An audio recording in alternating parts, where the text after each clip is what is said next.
Welcome to Corporate Time with Tom and Dan. I'm Tom. I am Dan. Samantha, our fearless and sometimes fearful producer, is here. Butler is in the other room. Yeah. I made that comment the other day. I was typing up the show notes, and I said, thanks so much to Samantha. And it's a phrase, colloquial, you throw it in there. And I was like, our fearless producer. I was like, no, she's not fearless. She is definitely fearful. So I wrote fearful producer. I was like, that's pretty funny. Samantha, our most scared producer. I like that. But Samantha's here. Butler's in the other room, and he's in a really good mood because we're taping this on May the 4th. A made-up nerd holiday. Oh, God, yeah. Disney Plus has released a lot of really cool little features and stuff. I know there's some video games and there's cool products that are being released today that you can only get on May the 4th. So to my nerd friends, I'm trying to be better at not yucking on your yum because I so want to make fun of this and I so want to S all over it. But I'm going to go in a different direction and I'm going to let you do that. And I'm going to say, congratulations, nerds. Get her done. What'd you congratulate? No, I said get her done, nerds. Because I don't think you can mix "Get Her Done" and "May the 4th be with you." Yeah, I don't know that those two can mix. I just did. Get her done, nerds. Yeah, but hold on. The George Lucas, it's his day, right? Because he I think it's a made-up day. But if you're going to congratulate anybody, it's George Lucas, who was the founder of all this, the Star Wars garbage. So, if anything, you're not celebrating the nerds. They didn't do anything. George Lucas made him rich. Well, they stinking rich. He sold it, right? Oh, yeah. And that's what everybody in the chat room is basically saying, that you wouldn't congratulate him on this day. I mean, Margaret Thatcher came up with "May the 4th be with you." Weird. Margaret Thatcher? It says the phrase tied to the Star Wars Day was first used May 4th, 1979, when Margaret Thatcher took office as Prime Minister of the UK. Members of Thatcher's Conservative Party published a full-page advertisement in the London Evening News congratulating the new Prime Minister, which read, "May the 4th be with you, Maggie." This sounds like some garbage that Big Tim would tell me, just some fun fact that he has tucked in his Politico mind. That is amazing. I had no idea. Margaret Thatcher... You nerds own Margaret Thatcher. Yeah, congratulations, Margaret Thatcher. Yeah, well, I don't believe she's with us any longer, is she? I believe we lost her a little while ago, right? Probably. I think like 2 years ago or something, right? Or am I completely out of touch with... I thought, it's extremely important female political 2013 figure. She passed. Ooh. We've lost her for a while now. No. Feel like I was close. I was like at least I was 8 years. No, I said 2 years. I said 2 years. I was within the 8-year COVID brain window. I feel like you could say you got a Margaret Thatcher going on down there. That's a Margaret Patcher. So you were talking about Tesla and getting a Tesla, maybe because you want to treat yourself. I don't want to treat myself. It's just like I feel like whenever you have something terrible go on in your life, you owe it to yourself to give yourself a real good, my mom just died, freak out purchase. Yeah. And I think people do this, but they don't plan them out correctly. You got to plan them out correctly. You got to go for it, dude. So the Tesla, I'm looking into it. And tell me if you think about think like this, because I'm not completely pro Tesla, by the way. It's a weird psychology for whatever reason. Like when you mentioned about buying a Tesla, like obviously Teslas are cool. But because I relate it with technology, I immediately think the Tesla 5 years from now is going to be so much better than the current day Tesla. Yes. So then I'm like, if I just wait one more year, it's going to be significantly better, kind of like TVs and stuff. And then also, you don't really do anything, right? What? To it. I don't think you do any. I mean, the way it comes is the way it is. It's not like you get in there and you start manipulating things. Anything that you'd manipulate is over the air or software. Yeah, software updates. Yeah, and stuff. It's not like you're in there changing hoses and no, and whacking on the solenoid which is weird. I don't think about this with regular cars. Like obviously they depreciate too, but for whatever reason, I feel the Tesla. And this may be complete BS because I know Teslas, I think they hold a resale value because they're sought after. I know nothing about them. Do they hold their resale value? I don't know. I mean, would they in 10 like a years? Subaru or something. I don't believe you're going to see any classic Teslas riding down the road in 50 years. Well, no. Maybe you will. I don't know. I don't know where we're going. Maybe for collectors, but the problem is the battery technology is only getting better. So isn't because they're burning up for 24 hours. Well, I mean, yeah. I mean, that happened. I'm saying like eventually the batteries like we're going towards a place where they're getting stronger, smaller, lighter. Like as technology gets better and better. And so it's kind of like solar panels or whatever, any technology you buy, and in 5 years it's going to be exponentially better. So it's hard because in my mind it depreciates faster than any other thing because this says the Tesla Model 3 can retain its resale value over 5 times better than all other electric cars and about 4 times better than all cars in general. Okay, cool. I know. Look, guys, they may be because of supply, though. You know what I'm saying? It's a rare vehicle. It is an odd. Yeah, it's a very odd vehicle. But resale values of the Tesla have not been stellar. After 3 years of use, a Model S is worth, on average, 58% of its original purchase price. Yeah, I just think it's the psychology being that a car is a poor purchase. Yeah, any car, I believe. Like I like cars, especially if you use it a lot. I love cars, but I've never looked at a vehicle. I love cars. Yeah, My buddies love cars. I drive cars. No, but I've never looked at them like a good. It's not a good purchase. If I could live, utility. Do you remember when I was trying to convince Andrea to just let me have my scooter, and that's it? Yeah, I remember you talking about that. She will not let me do that. I just think it's be kind of cool to not have a car. Like when I know people that live in, our buddy Dan Stone, he was like living in New York. I don't think he had a car. Yeah, he did have multiple motorcycles. Dude, you could definitely do it. Easy. Just because you work walking distance from home, and just ride my bike. How many miles you drive in a week? I don't know, not many, many at all. So if anybody could do it, you could do it. But I don't know. It seems like. Because a Tesla is so closely related to like current technology that it's like, for whatever reason, psychologically, in my mind, it depreciates way faster. And then like I'm looking 5 years from now, the batteries are going to be so much better. Yeah. So it's like, man, as soon as I buy, I'm like buying old technology, right? It's like with old technology, you buy a TV or whatever. Next year they come out with a bigger, better one. But they don't do them like traditional cars. See, the more I read about this, they don't release them like traditional cars. I mean, they make changes to these vehicles whenever they'd like. So, it's not like every year. No, a couple months down the road, they're like, it's better, put it out. It's better, put it out. So they're always getting better. Yeah. In fact, there's the Model 3, I think it's been out like 3 years, 4 years now. There's a guy online that I was watching a video yesterday where the guy was talking about how the new one, he's like, is way better than mine. But mine, because they've improved they're always, like every week, I guess you get an update. Every week. Yeah. And the guy's like, from the day I bought my car to today, my Tesla is faster and better. Because they're constantly, updates, and he's like, there's no other car that I can think of that you could literally do nothing to it, and it gets better because they're behind the scenes constantly evaluating the software and updating, and that's crazy. See, the way I'm thinking is just from a dumb old pop-up that doesn't really understand technology and engineering and stuff, so I don't even understand the hardware associated with the Tesla and the fact that with software updates, you can make the hardware work more efficiently. I'm just thinking at the bare bones of like battery and the engineering today in 2021, it's going to be so much better in 2025 that, but I don't know that to be true. Maybe it's like the hardware and what's in a Tesla is not going to really be a lot better in 5 years, but the software will, therefore it's fine. I'm thinking like a TV, like you buy a TV or like a phone. A phone. Like Crystal bought me that TV. I think you gotta look at it more like an Xbox, that you're gonna have it for a minute. Like you gotta look at it like more like that instead. Like I don't know. I agree with you about the phone thing. Like I do think of that. And it's so minimalist. I mean, the only thing you're using in there is the tablet. So yes, even with your eyes, your example is perfect. Well, Crystal bought that TV for me for Father's Day, 3 years ago or something like that, maybe something, and it was a 70-inch Sony, the new one that they came out with, whatever it is, and it was, this was a discount, it was like over $2,000, right? Yeah.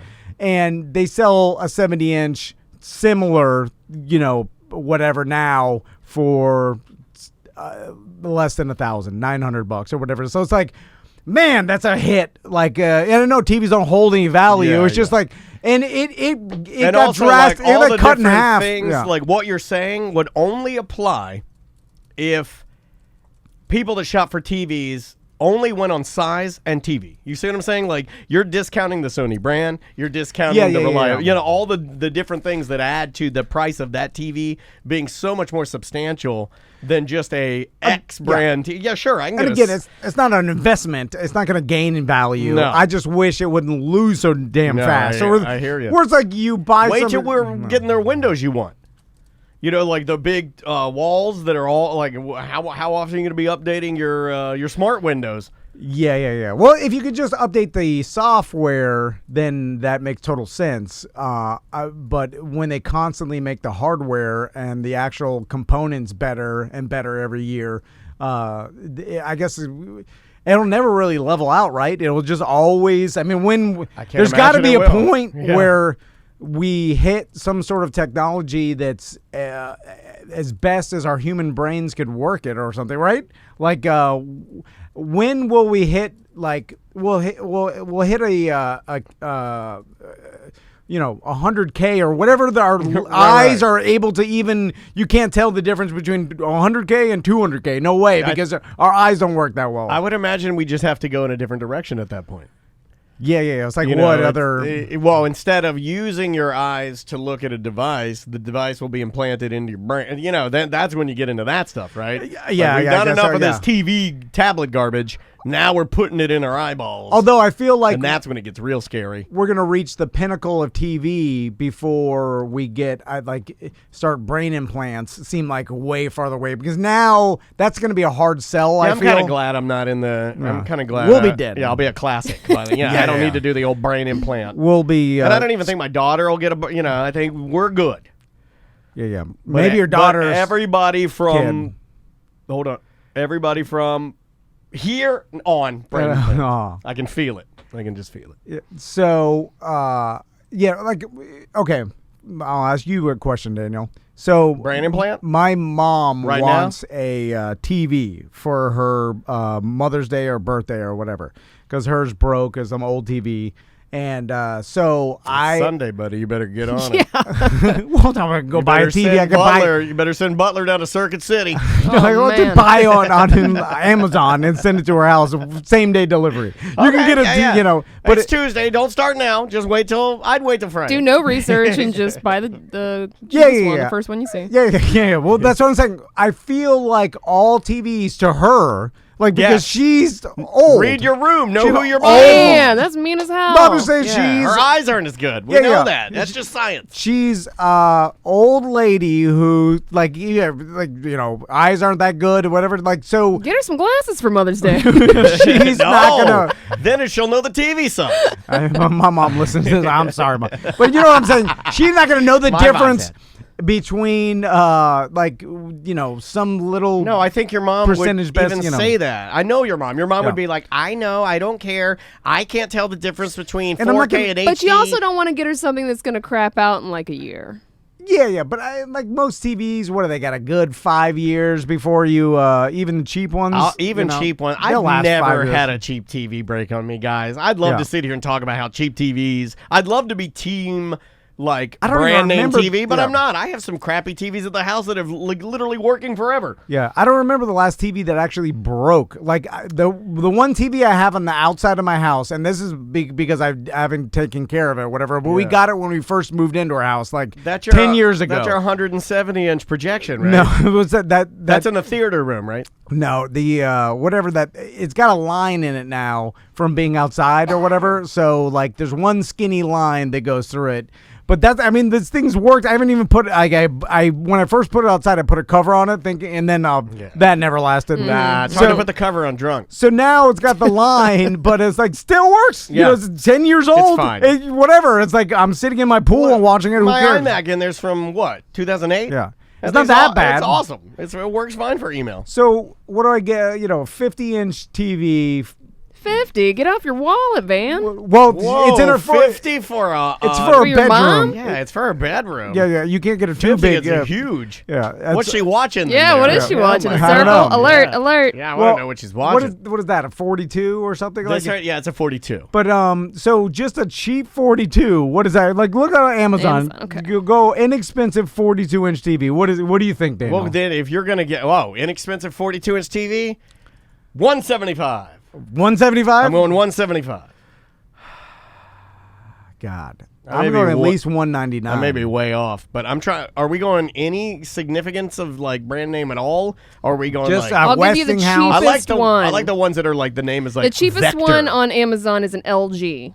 Oh, that's Okay. a good So, name. so what do you think the cheapest 42-inch LG Then I'm off. Then LED then TV is? I lose. Yeah. Gotta be 42-inch LED, the newest one. Oh, wait a minute. LG. I put 42-inch and this is 24-inch. How did that 24? Was that my cell phone? God, what are we in Mumbai? Yeah. 24. Hold on, I got the wrong. I remember we used to make stats fun of that here. TV they put at the old radio studio. I think that's what I was channeling just now. Yeah, and they yeah. also painted the walls doo-doo brown, which Yeah. why anybody would do that. they used to get so mad. Now when I they don't made- even need a studio. Everybody's in their own homes. I made fun of that TV.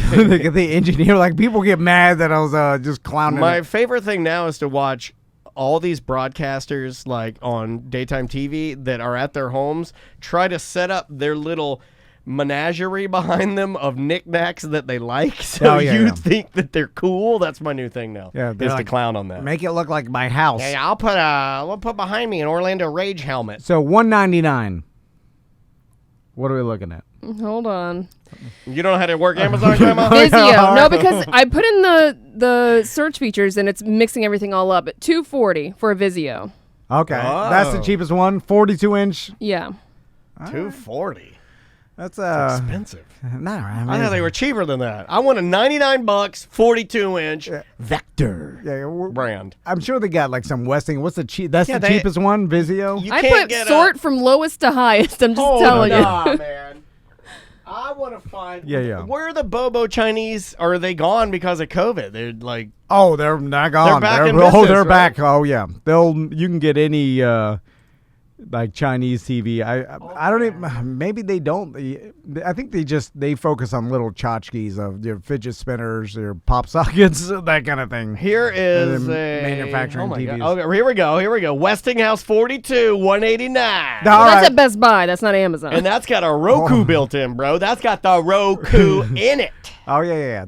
See, there it is. There it is. That's what I'm getting my mom. That's All right, perfect. we better go to Best Buy because You you're know not going to what? get it that I cheap bought on this- Amazon. I bought What this Best house. Buy? I don't go Not somewhere. house. I bought this TV for Oh, well, Andrew's they're going to pay mom. more. This is the same TV we bought Andrew's Oh, mom. okay, yeah. She likes this TV.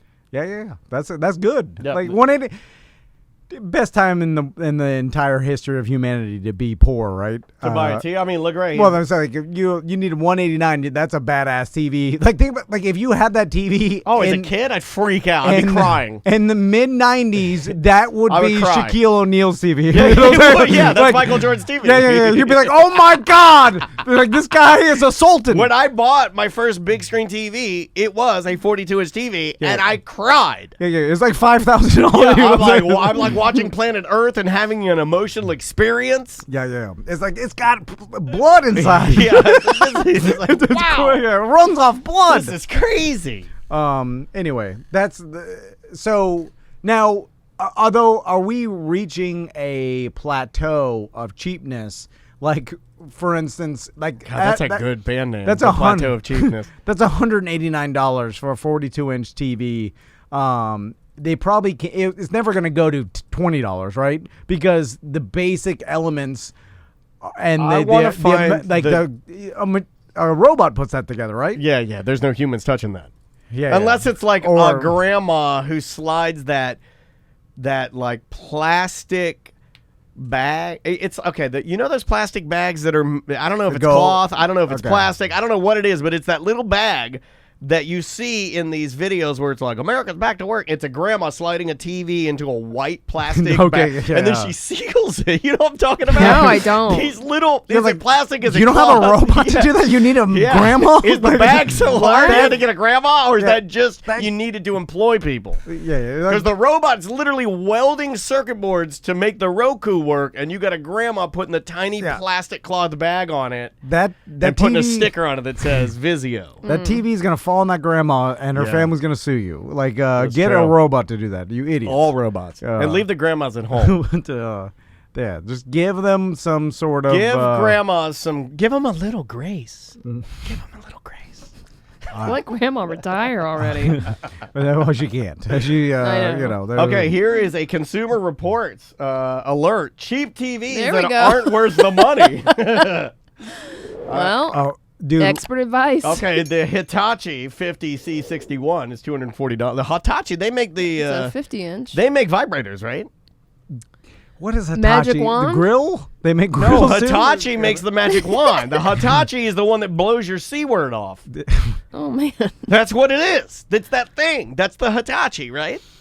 I didn't know they were in the TV game. The Westinghouse WR55 is not good. The ON, that's not good. Never heard of that. RCA is not good. But the one you picked, it has really high ratings, the Roku. I'm dealing with some weirdo thing right now where we have this technology. It's called non-binary, dude, and you're able to just flow. Yeah. Just be you, man. In that picture frame, I got Crystal where man. I was still there.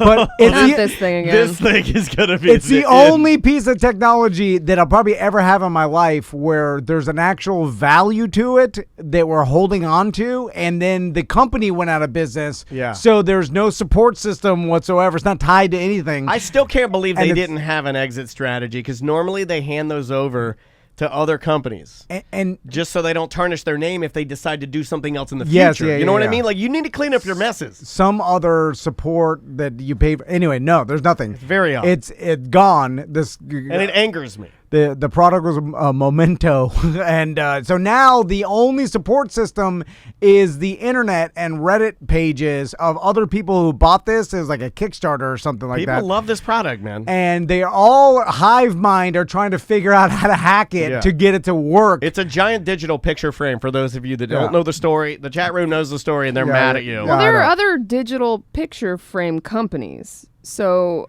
I can't imagine there's not Nobody's done something it. that will work. If you go to Best Buy right now, Sam, there's tons of digital picture frames. In fact, they're very popular now. But you know what Memento did that none of these other companies do? They made it big. It's a big picture frame. Yeah, all the other 32-inch. ones are like the size you would give a grandma It's to a set big- on her desk. It's just like a TV. It's like a little bit smaller than the TV on the wall. Yeah, but And it's got matted a and frame, framed. and then it's got a light sensor, and then an app associated. You can put whatever pictures. And the way that the glass is manufactured, it gives it almost this look of like, to me, it looks more like a picture than it is. Yeah. It's not like It's not glossy like a TV. Well, because the light sensor in it dims it as the light goes, so it's not as bright. You know, Yeah, some as of the digital's day- like bright. Yeah, as the day continues. Digital it- photo frame, 32-inch electronic photo frame with LED screen. I can get you that on Amazon all day long.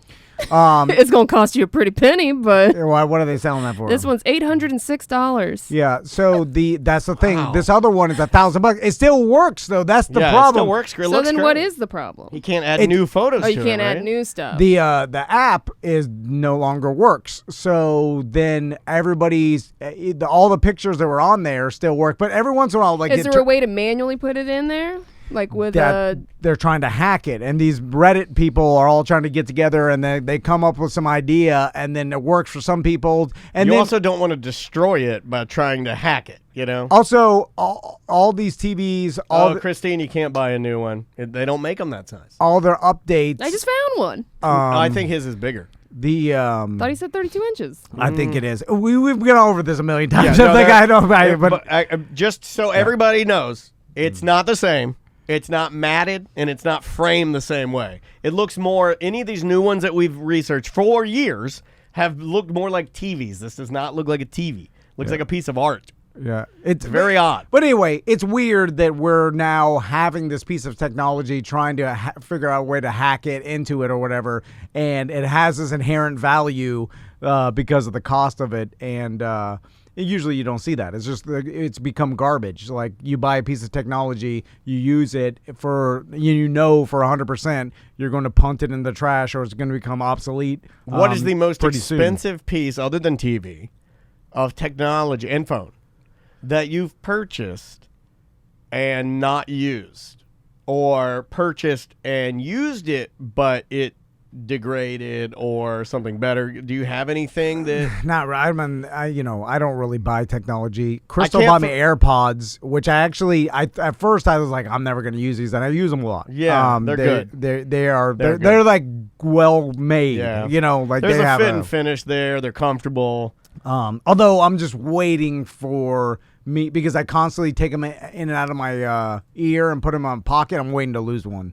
And be so mad at myself and I would scream say I did it Peloton, again. but no, that's great. I use that every day. Also, it does kind of what a Tesla does in that they are constantly updating it. Like this week is Peloton Homecoming, which is basically their celebration of a yearly celebration of their brand, right? And they added all these different new things to it. Now you can actually compete with people where you're like shooting for a particular score based on your heart rate. Yeah. And they're shooting for a particular score based on their heart rate. And if you can stay within your level, you can beat them out. I've never seen anything like it. It's called a Strive score. It's pretty cool. Yeah. I was doing it this morning. I wasn't like competing against anybody, but it was weird to see that they are taking my metrics from my heart rate monitor and using it in other creative ways to make the product worth more, I kind of dig the over-the-air update deal. Well, they're constantly trying to do what everybody's trying to do, is engage their customer base, right? And the more they use it, so you can hold on to it. Yeah. The more they use it, like, because it's your microtransaction of humans, right? Their worst nightmare is the person that buys the Peloton doesn't use it and sells it, right? They want the person to use it, become connected, become competitive. Addicted to it. Yeah, I'm addicted to it. They want you to be addicted to it. Speaking of addicted, so I'm watching Max and Tommy play Minecraft. And so I want to see you play Minecraft. Me? Yeah. I've played it with them before. It's fine. And then I've kind of You're supposed to play with Lil Cheese, whatever happened. I know. Yeah. Well, they were too busy. Like if I can't even have 5 minutes. Lil Cheese's publicist was hitting us up, and he just ignores all the emails. And Max was literally like, okay, there's two types. There's like a competition or like a survival mode and a creative mode for this game. And the creative mode, you get unlimited everything and you just build stuff, right? Oh, that's all. I'm all for that. Sandbox style. Although I don't like it because in the other way, you actually had to earn it. And then the creative mode is just this, I feel like it's too much. So anyway, like they were trying to find diamonds. It unlocks everything? Yes, yeah. Okay. And then I so see what you're saying. It's almost like God mode on any game. It's like, boring. But they like the creative mode because they can build anything they want and whatever. So Max literally built like these room of chests, right?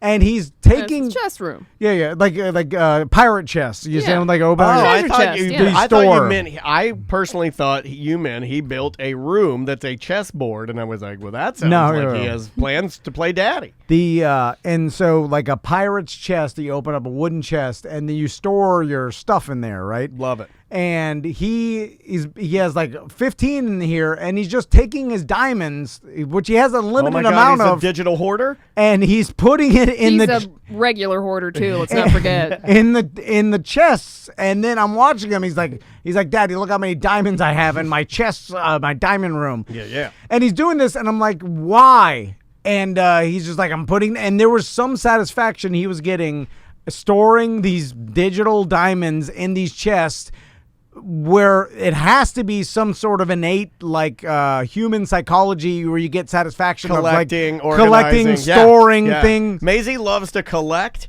and organize. Like her caboodle, if I really want to like get her to calm down, I'll just pull her makeup all out and be like, hey, let's organize this. She loves it. Just loves it. See, and that's weird. And then I'm like, and then they survey. They open their like he'll go over, I bet, and open one chest and look in it. Go to another and open. Like they survey their like knowing that he has some store. It must be left over for when we had to like hunt and gather, and we're gathering and storing stuff for winter and long periods of time. You know, check like that one hut to make sure you got your corn stashed. Yeah, or but something. it sounds to me like he's just trying to get diamonds. He's well, no, he's trying to be a billionaire. He wants to be rich like his old man Yeah, is always exactly. talking No, about. but it's unlimited. Like in this thing, he's got unlimited. So when he goes to his like options, there's a diamond picture, and then he just moves the diamonds over. But it's unlimited. It's not even like he's finding them and storing them. It's unlimited amount. So there's a psychology behind like him enjoying that he's storing them. Yes. That's weird to me. And I'm like, You gotta get him some help before he turns into hiding a French witch in your house. No, I think that I have that. I think what Max has, I have. There is a certain. but I think every human has some sort of like they want whatever it is. Like you want to store stuff, like knowing that Like you're for a safety net. yeah, maybe. but digital is not real, but it still checks that box, right? You Yeah, know what I'm saying? no, Like, I agree. If it was real and he didn't have this, maybe he'd be storing something. Plus, he's or 5, so like to him, Yeah. what's he have to worry about? Yeah. I mean, Right, in actuality, it's not a bad skill for him to have this. Like, I will organize and prepare. That's great. Maybe talk to him about it and see if he can apply that later. Because Well, he's too young, and I'm like, why are you doing this? He's like, I don't know. He's doing it because he gets some sort of enjoyment out of it, and that kind of freaks me out because I'm like, these video games and that particular, like, it's kind of like all these games that you build some sort of city or like, you know, that kind of, you build a world, you have some sort of store of value, you build it up or whatever. It's you know, pleasing to your psychology. It's addicting to a certain way of like building some digital store of like character value. But it's nothing. It's nothing. So I'm kind of concerned because I'm like, it's a big waste of time, and it's just itching the scratch you have to store things as a human. Yeah. But is that you know, safe for you to just do, or like is I it a think complete it's waste of pretty time? innocent, dude. I think you're looking too far into it. One of the things that I realized Weird. this weekend in Maisie's dance class, and it was really good for me to, or excuse me, or dance competition, it was really good for me to go and see other kids act up, because it gave me a better perspective for like, I don't know, being like being a little more like, oh, okay, everybody goes through this. You know what I mean? Like instead of like, I bet you there are more kids that, like, a lot of kids are like, yeah, he's in there stashing his diamonds in his chest again. You know, it's because of what you're saying, that evolutionary feeling of wanting to do it. But it's probably not anything to. No, I don't think it is. Yeah, I think it's everybody does it. Hopefully he'll be like me and he'll get just as much enjoyment out of organizing his desktop when he gets into work. Because I seriously. You're also trying to like. He's trying to be a good dad. Put your what are you, 37, 38? Yeah. Brain and logic to a 5-year-old who's just wasting time and having fun with a video game. No, I know. It just Think about what you were doing at 5. I'm sure it wasn't anything. no, it was nothing. It was Yeah, playing so in my it's fine. sandbox. It's fine. I know it's fine. I just found it interesting. You're like, you are getting enjoyment out of storing diamonds for no reason. It's not part of the game. It's not like who can store the most diamonds. Right, There's no. right. It's literally he made it up, and he's it's like, just his thing. and he gets some sort of. So what does Tommy do? He's building some other thing. He's more of an artist, so he like, I don't know. It's just like he likes to build different houses, and they both enjoy just building things. That's and cool, like, dude. here's I my think it's house. cool. It is funny though that you point that out, because like I think I do that in games. I think I do exactly what Max does. Like I do, like, okay, for instance, in Assassin's Creed right now, I am playing Assassin's Creed. Sometimes I'll play late at night, and right now I'm, for no reason, I'm going around, and I don't need it, but there are certain, and it ties in perfectly, there are certain chests that are hidden in the world, and I didn't collect all of them. So I started at the top of the map, and I'm systematically going from the top all the way down and getting every chest. I don't need to do it. Right. It's not even part of the game. I just get a good feeling. Look, I think this is the same thing. Yes. I just get a very good feeling looking at the map, and I'm sorry if I hurt your feelings of comparing myself to your son. You're No, like, no, oh my no, God, no. this MF's crazy. I like gotta a 5-year-old. He's out there smashing Minecraft to people. But like, I get a good That's feeling. why everybody plays these games. Yeah, I now. look at the map and I know that I did my business. I cleaned it all up. Yeah, it's like it's organized. It's ready to go. And I got all my gold stashed. That's the psychology behind why these games are popular. Probably. Oh my God, I'm a 5-year-old boy. No, it preys on just any human, right? Yeah. And that's it. And well, to go back to your concern though, yes, they can be just as addicting as anything else, and yes, they can become a problem. We know guys that have had, of course, horrible problems doing that. Let's do a voicemail. Righty, I will jump in here and grab us a voicemail message. You can leave us voicemail messages using our app. You can do it 1-844-TOMNDAN. We have a vanity number that costs a lot of money that you can call and leave us a voicemail message like this one that I believe is from our friend Justine, who's been calling in a lot lately. Oh my God, hold on. Oh my God, hold on. Got porno playing in the background. Oh. No, it's just I have my music going. Here we go. Try this. Hey, Tom, Dan, Sam. Dan, you mentioned an old man driving in his hover-round or whatever, giving out $2 bills. And I just had like a flashback of when I was a kid, there was an old man at my friend's church that would give all the kids $2 bills. Why is that a thing that old people want to do? Like, why is it that they want to give out $2? Is it because they're so rare and they're like, you haven't seen this, have you, kid? I think that's Here's exactly a $2 what it bill. is. Like, is that what the deal is? I don't know. It's weird when you said it. I was like, oh, weird flashback. All right. Have a good day, guys. Bye. Old people do love the $2 bill. Or the dollar coin, right? Susan B. Anthony.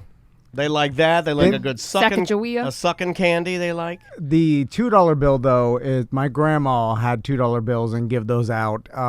They think it's like a special thing, so they think the kids are going to be excited about it. Yeah, it's a pop-up joke, like a grandma, or grandfather joke of like, hey, this is $2 bill, like, which is never worth I anything. I remember relatives in my family saying queer is a $2 bill. $3 bill. $3 bill. Yeah, that's right. Yeah. See, that's how you impress me. Drive around on your hover around and hand out queer $3 bills.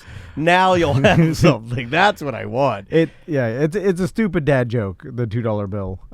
Which, another thing that I very, very, very adamantly dislike that old people love with dollar bills is the novelty Santa Claus dollar bill, where they just stick a sticker of Santa Claus in the center of the dollar bill, covering George Washington's face.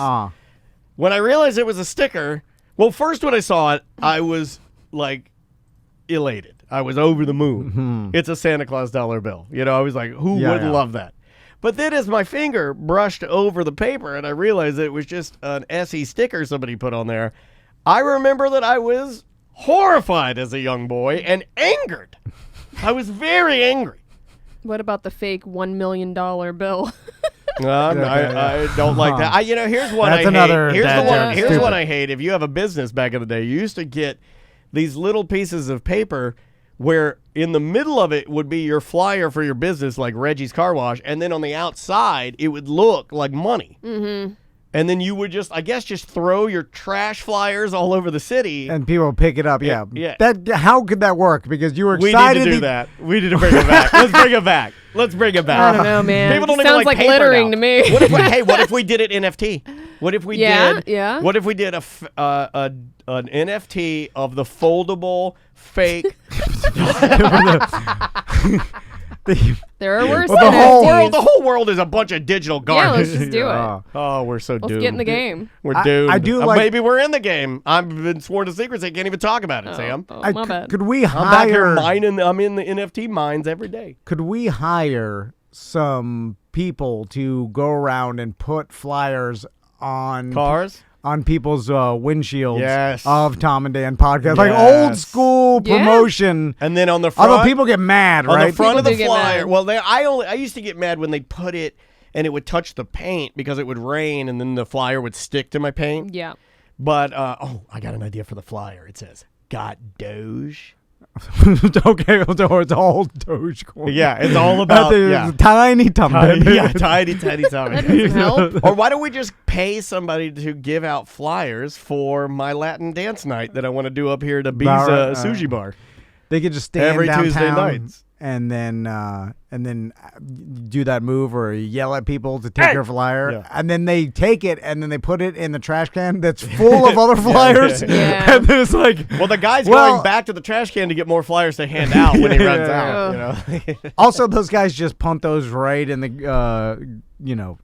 garbage as soon, like they don't never hand them out, right? Well, they hand them out until the guy who yelled at them to hand them out leaves, and then they punt them. I've away. seen them pass them out at like parking lots. Like they'll just walk aisle to aisle and put them on the cars, Yeah. That way you don't have to have the interaction with the person.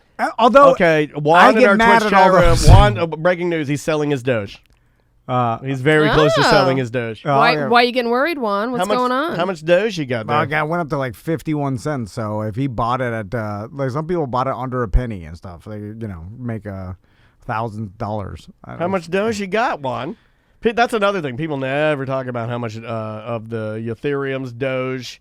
Oh yeah. Bone coin. Or because it's sad. It's like, oh man, you seen Ragu, Doge? yeah. Doge is to the moon. And then you're like, how much? I have $200. It's like, all right. You have $200. He's got 35K Doge. 35,000. Yeah, That's good. that's a lot. Sell of Doge. that. Sell that Doge. Yeah, get that 35K. How hard is it to get your money out? I don't know. Easy. Where are we with the digital hot dogs? Dude, you can turn that into US dollars in one click, And then buy a Tesla. and then buy whatever you want. Yeah. Oh, my It's God. through those exchanges now. It's instant. Do people still sell dune buggies? It's more rare. Yeah. It's like a $2 bill. I swear to We God, I haven't need a- seen one in forever. I used to see them. I grew up around dune buggies. Fiberglass body is what I'm talking about. Oh yeah. Big Yeah. novelty exhaust that looks like a blunderbuss horn out the back. Yeah. And the woman riding in it boobs out all the time. I think they slowly transformed from fiberglass body, and then they're like, why do we put this monster truck body like stupid? Because just make the it. side-by-side looks too aggressive. I need the curves of the fiberglass because the curves are the fun. Side-by-sides look very aggressive and scary, and they are fun, but they don't look fun. You know what I mean?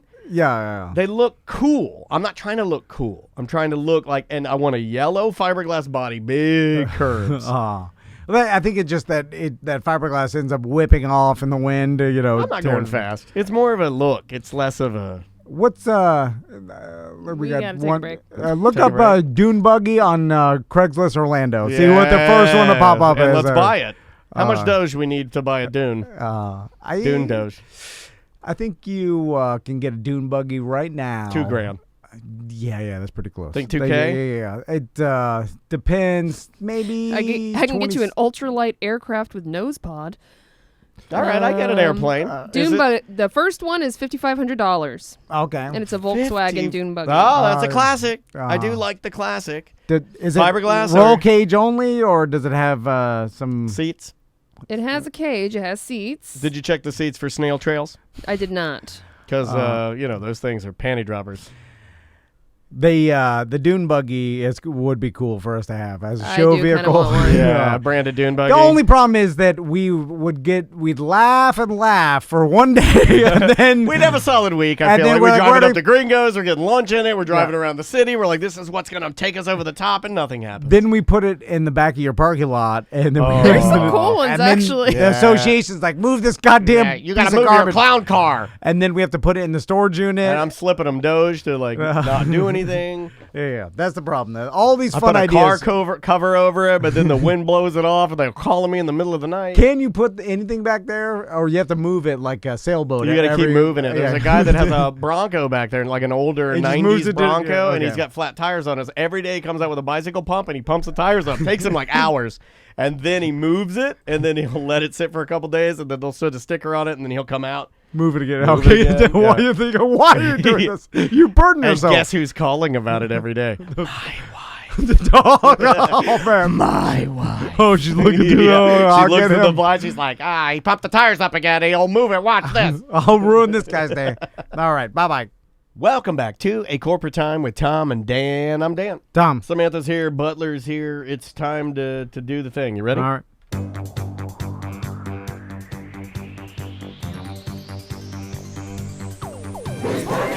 I forgot that I like to sing during the theme song of Who's Porkin'. I don't know what to rhyme with porkin', but I remember there's a flavor of potato chips called Menorcan. I believe Menorcan is a Florida term. It's an area of Florida or something like that, maybe a region. The company's name was Bull's Chips, and Jim Phillips used to eat them all the time. Love Porky! Menorcan. Who's Porkin'? Brought to you by Porky's Barbecue, right there in the heart of Apopka. They've got a drive-through. They've got catering. Porkin', Menorcan. Porky's in Apopka. Menorcans are people that live on the island of Menorca. Where's Menorca? Just off the coast of Spain, I think. Spain? I think that's what I just read. I read it quickly. There's an area of Florida where they had a Menorcan potato chip flavor called Menorcan flavor or something. Unless the hit of acid. It's one of Spain's Balearic Islands in the Mediterranean Sea. No, there is. Look up Bull's Chips. Menorcan flavor. All right. Just so I don't have to kill myself today because maybe my brain is freaking out. And maybe maybe it's happening. Maybe this is the Menorcan flavored ones are really hot. I don't think it's a thing anymore. But it was a ranch in St. Johns County, Florida, Bull's Chip Incorporated. It was good as hell too. Those potato chips are so damn good. Oh my god, they were good. The things that I remember are dumb. I have the dumbest memory I have the dumbest memory. Well, it seems useless information, but we have a show, so you bring it up, and someone's like, I remember that too. Yeah. Menorcan flavored Bull's chips were awesome, and Jim Phillips used to get free bags all the time, and then occasionally he'd throw me a couple bags of the old Menorcan flavors. So, there you go. This week on Who's Porkin', are you familiar with the famous DJ Diplo, Tom? I thought that was Diplo was a toy company. Duplo. Oh, okay. Duplo. So there's a Duplo and a Diplo. Yeah. And the Tupelo. So I am not familiar. Wait, is Diplo... Okay. I am the dumbest. Is his name like a dance move? Like Diplo? I do not believe so. Okay. I'll have to check. Because I felt really stupid because I was I don't think so. Diplo's been around for a while. Very long time. Yeah. That's not a new guy, There's the Dip. But then suddenly I was Yeah. sitting here, I'm like, is it Diplo? Like, he's Diplo. Well, he is filing a lawsuit against an ex-fling that he had, claiming that she's dangerously unstable because she won't stop harassing him or his family with explicit and racist messages. He claims that Shelley August, a woman that he had a fling with back in 2019, is a relentless and unstable fan who has manipulated herself into my life years ago, but won't take no for an answer. So he's claiming that she is creating all these different social media accounts claiming to be Diplo and then sending nudes of himself and racist comments to both fans and his own family members. Oh, so she's pretending to be Diplo and then sending D pics that she has. Correct. From when they were hooking up. Like, check out this D, N-word. So that's the scariest part terrible. of being a celebrity, right? Is stalkers and correct. Although this person isn't just an ex, so maybe an ex and a stalker, which is even worse because they have more personal information about you, and like and he nude says photos she was an ex-fling. This is terrifying. She claims that they actually had a relationship, so there's a little bit of that. Well, hold on a second. She has showed up to his house unannounced. A fling is a relationship. Well, fling is you could just be having sex with them. Yeah, just but porking. it's still, but still, I've never understood how people be like, it was just a fling. No, you're trying to distance yourself from it. Of course, it's crazy. Yeah, but no matter how you cut it, you had a relationship, I feel like if you're having sex with the person, there's a relationship there. Some sort of relationship. Yes, that's what I mean. Like, it may not be a healthy, correct. Yeah, but it's still, you executed certain things that people do in relationships. Yeah. So yeah, things you were nude together. You know, Yeah, like, that's a closer than Right. the guy that your 7-Eleven clerk. Right. That's a fling to me. I He bought also Truly claims, from him. because Diplo does have a child with a woman of color, and supposedly this Oh, woman sent her some threatening and racist messages, course told she her to go did. kill Oh herself. God. So now Diplo had to get a restraining order against her, and she is denying all of this, but he's claiming he has the receipts. So. And he did get the restraining order. You So know, I think that there's some actual, evidence that this woman may be up to something. Who knows what kind of charges are going to be filed against her. It's but always slightly entertaining for me when DJs who have weird names like Marshmallow have to have like serious articles written about them because you have to use their funny name in the article. You know, Right. you're talking about something that's actually like you're talking about this crazy racist woman who's trying to ruin his life, and you have to refer to him as Diplo. I know. Instead of like Harvey. Right. He's now suing her Johnson. for stalking, trespassing, and distribution of private materials, a.k.a. revenge porn. Well, You don't see it too often the other way around where the girl is using revenge porn against the guy. girls are better people. Usually. Yeah. So In a lot of cases, I could say. I find it interesting these DJs that like get this big, like the Dead Mouse and the Steve Aoki, Iokis and Marshmallow. all these guys. Because you said Dead Mouse. If I ever- Daft Punk. if we ever got They're a just chance music guys. to interview one of these guys, and we would probably do it on a smaller level, but I find it interesting in if they have figured out which beats are aesthetically the most pleasing or the most chance to Or like BPM, the speed of the drums. yeah, like, absolutely. There's a science to if that. they put some sort of math to Yes. it, and that's how they kind of create music, or if they just know what's more mass. Because like, how do you get to be that level? And then it's like your persona, and you build the show like that. Steve Aoki, I follow him on Instagram or Yeah, me whatever. too. And then it's like, it seems like they've just built in this party element to it, and he's throwing cakes at people, and then he's hanging out with certain social media people that come to his parties. influencers You know, and so it's folks, like yeah. he's turned it more into his brand is the party that he brings, and all his followers like can throw this level of party, and everybody has this energy, and then he just facilitates it with his style of music. Right. But to get there, he had to have built that audience, and that's what I'm fascinated. Like, what sets him apart from other guys? Because I imagine there's probably thousands of people that do this, although there's thousands of people that do all music, but like, what is it about him and his music that made him I think that, in a lot of ways, I think you answered your own question. I think in a lot of ways, DJs, you hit on something. You were talking about he cultivates and is constantly kind of grooming his persona. And I believe that is what the DJ is, right? He's the selector. He's the head of the party, right? If you're thinking about like traditional DJs, like when they say like now my selector, and that guy's in charge of the party vibe. So And then at these kind of events, like at a Steve Aoki or Diplo show, right? Mm-hmm. How long is their set? Is it like an hour 45 and like everybody's dancing the whole time? That's the goal. you know is what? like, I honestly cannot answer that question because I've never been to I've never been to one. any Me neither. type of dance. I've never been to a dance festival, but I'm open to it.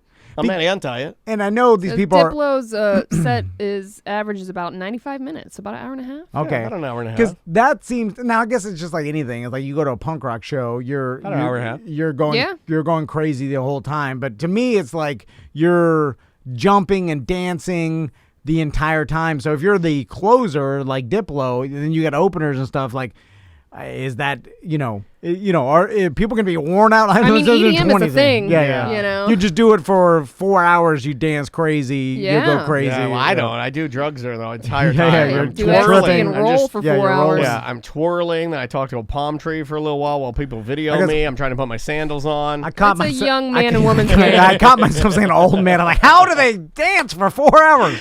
My Some God, old man that has hurts. you're gonna Yeah. need a new pair of dancing shoes. Put your New Oh, my Balances God. on. What's your favorite move? Do you like a Goddamn. Charleston? That was an or old-ass do you thing, like You're steadily going into pop land. Well, it just seems miserable to me. Oh. What's with these video games? How do people dance for hours? These kids with the Minecrafts and the Diplo Iokis. Are they able to besides from live events and these live shows? How else do they monetize their brand? Like they sell their music too, Oh, yeah. right? Well, that's the cool thing about those guys Commercials, is movies. they're DJs, but at the same time they're original artists too, doing their own music. So they Merchandise, they kind touring. of I think that's kind of cool. I mean, I'm certainly not anti that type of music. In fact, What's I've Diplo actually worth? Oh my God, What do you- Probably 20 a mil? lot, dude. Maybe I don't more, know. maybe more. This is how far I can't See, even dude, really. electronic music is so much bigger As globally. of 2021, I said 20 mil, and I'm low, aren't I? Diplo's net worth is estimated to be roughly $36 million. Oh, it's close. That's pretty close. Not bad. It's pretty good. What's Steve Aoki worth? That guy, he's like super.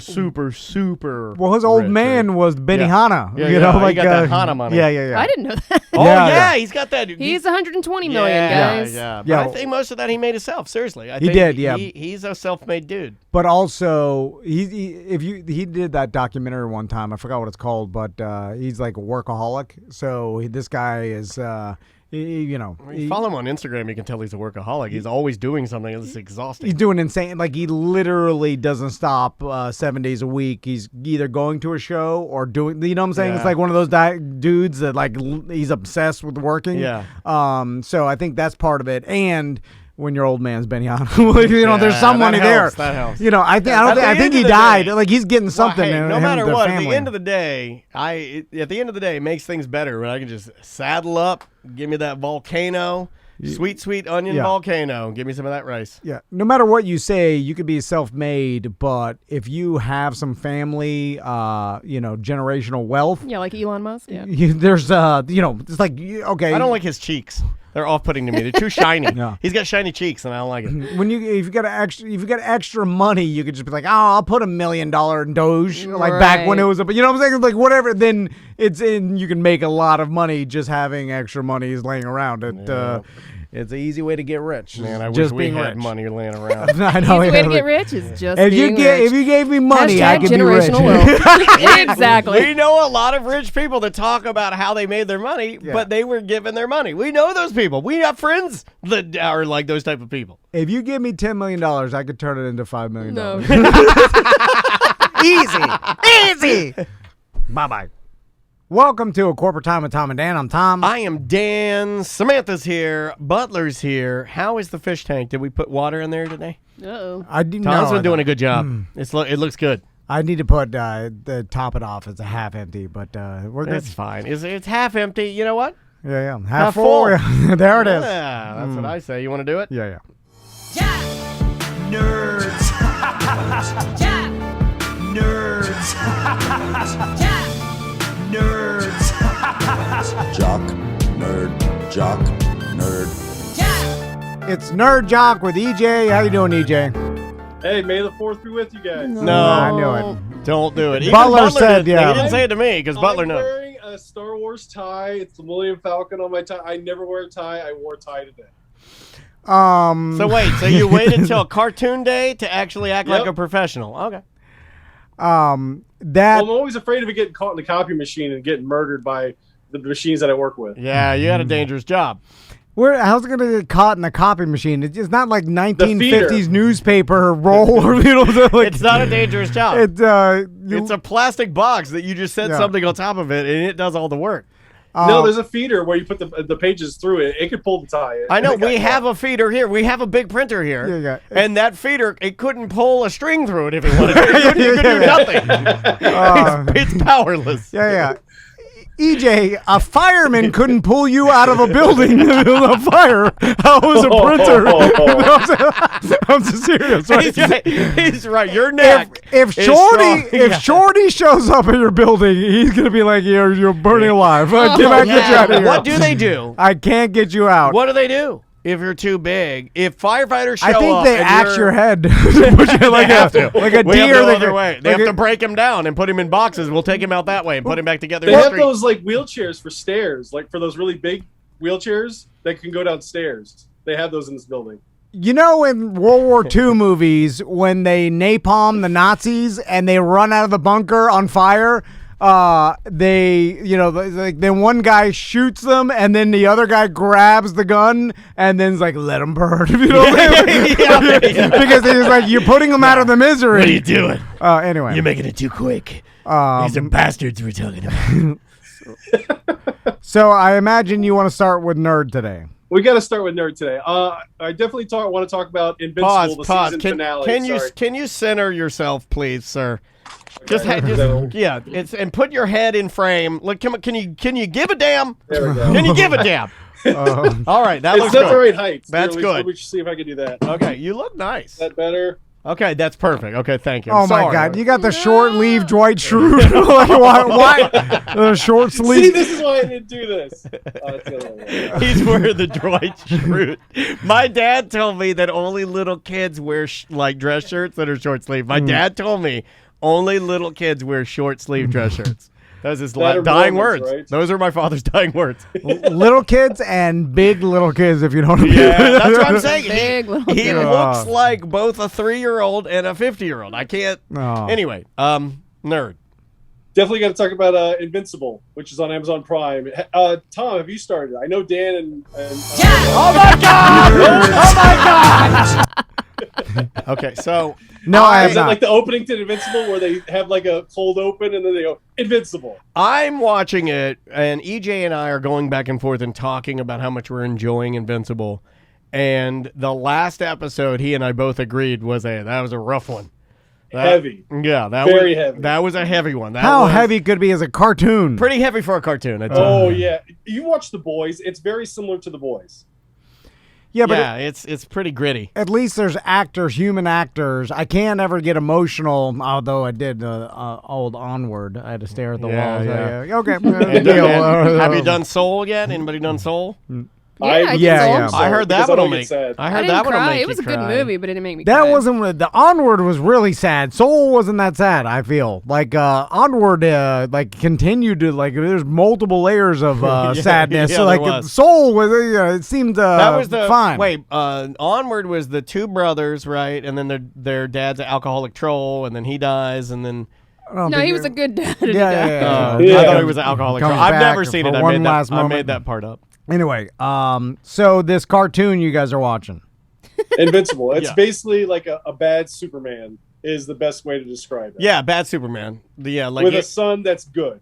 yeah, that's perfect. And I don't think you need to say anything else. I think that's pretty damn good. Other But than that, and the voice acting is amazing in it. There's so many people in it. J.K. Simmons is Omni-Man in it. Steven, I don't know how to say his last name. Is it Yang? Jan, I think it's Jan. Yeah, is that Yang? Okay. Yeah, he's fantastic in Invincible, and the guy's vocal work, and I mean, both those two guys could carry the whole damn show, but it's awesome. Like, it's really funny. It's very, like, if you like... Jason Mantzoukas from The League is in it. He's hilarious. Yeah, he is... As Rex Splode. Yeah, he's probably the funniest character of the show. He carries it. There are really good jokes in it. They skirt the line and do some jokes they shouldn't do with the Monster Girl arc. That's a little weird. There's some stuff in there that you're like, man, I shouldn't even like. Wow, this is kind of weird. It's good. I'm having a good time with it. Do you think with current day technology that these voice actors can do all this from home?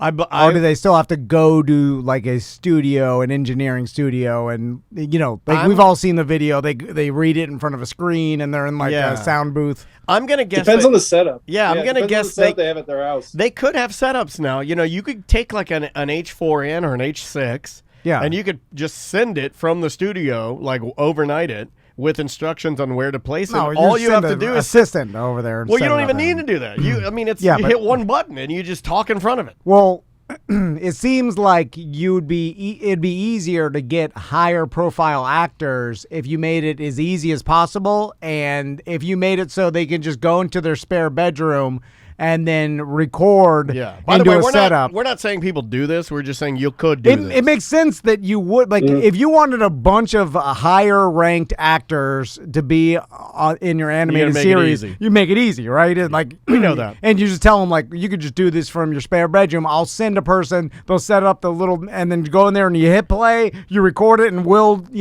or we'll just like now they do it like a satellite engineering. You go into there, they turn everything on and they they engineer from a different You know location. what's funny right? is this is a part of like earlier on when I was an associate producer for the Ed Till Show.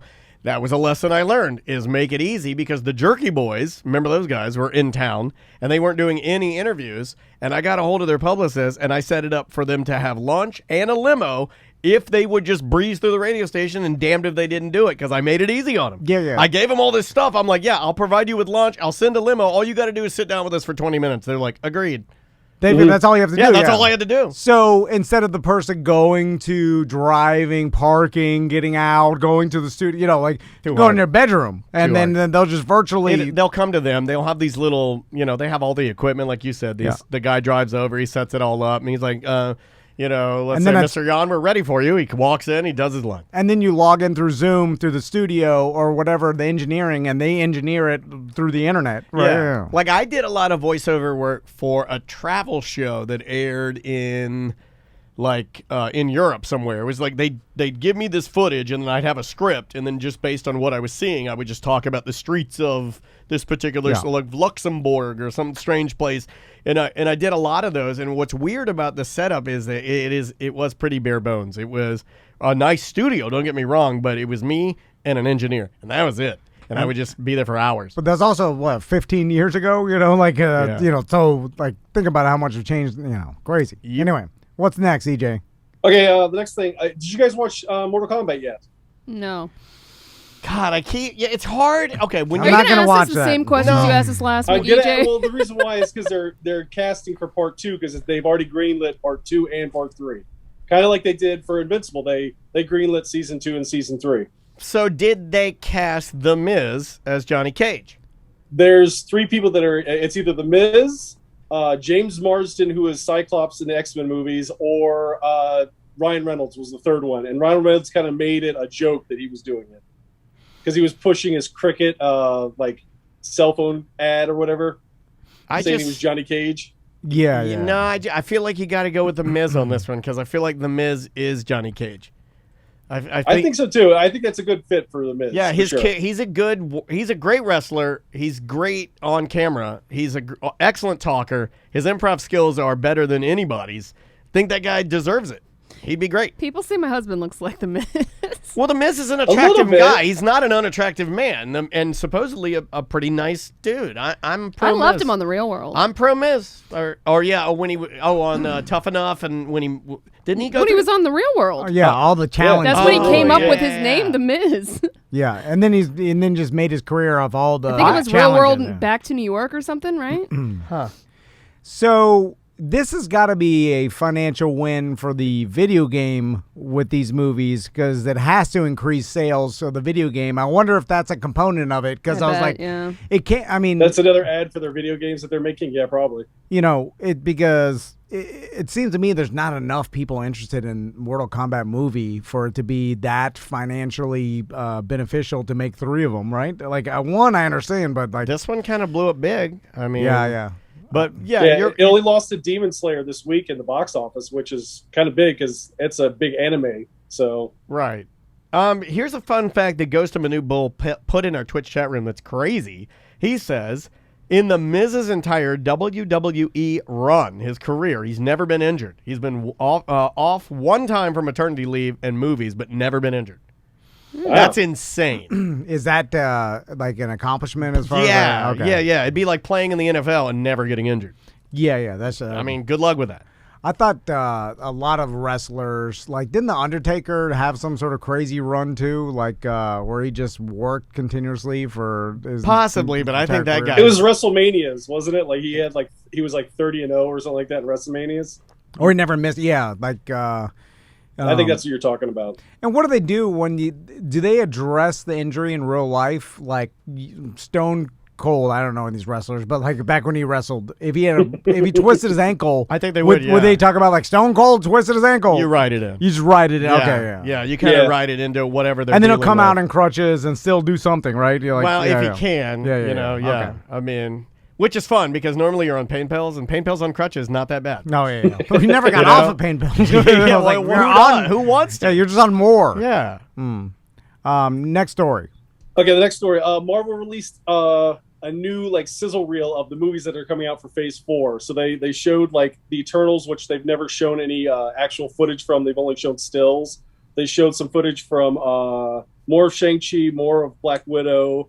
They also showed the new title for the new Black Panther movie, which is Wakanda Forever, and the new Captain Marvel 2, which is going to be the Marvels, which is going to include Kamala Khan and Monica Rambeau as part of the, I feel like 3 Captain Marvels. I'm looking into your eyes. You're looking at my eyes. I feel like it's so far. We're so down the Marvel thing. Like, I haven't even seen Iron Man 2. Yeah. That's 25 years ago. That was like 25 years ago. I haven't seen half of them. I haven't seen Iron Man 2. That's where I I haven't stopped. seen any. That's where I stopped. I- I'm a Tobey Maguire Spider-Man guy. I stopped caring about So Spider-Man. you like the Sam Raimi ones? The ones No, with, I don't like any of them. I'm not anti them. I don't know where I'm at. I want to be in the It's world. just not my thing. I want to enjoy these movies, but I think that because there are so many of them, and because there's it's too much, and it makes me value them less. It feels like a Sisyphean task to watch all of them at this Yes. point. It's kind of like you were basic talking. economics. You've you've flooded the market with it, so they're all less valuable. In people's mind, I feel. Also, it creates a hurdle for you to even get into it. Yeah, Kind of like coming into The Walking Dead now. I'm like, all right, I'm gonna start from the beginning.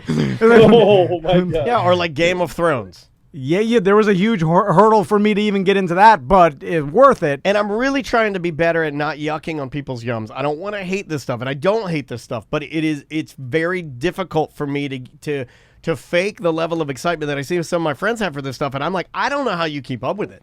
I don't know how you know the Marvels, Mrs. Marvel, Mr. Marvel, Dr. Marvel, Baby Marvels, I don't know any of that stuff. Who are they going to get to? What actor is going to take over the role? You're talking of Black about Chadwick Panther? Boseman. Yeah. Yeah, well, they're saying they're going to work around it.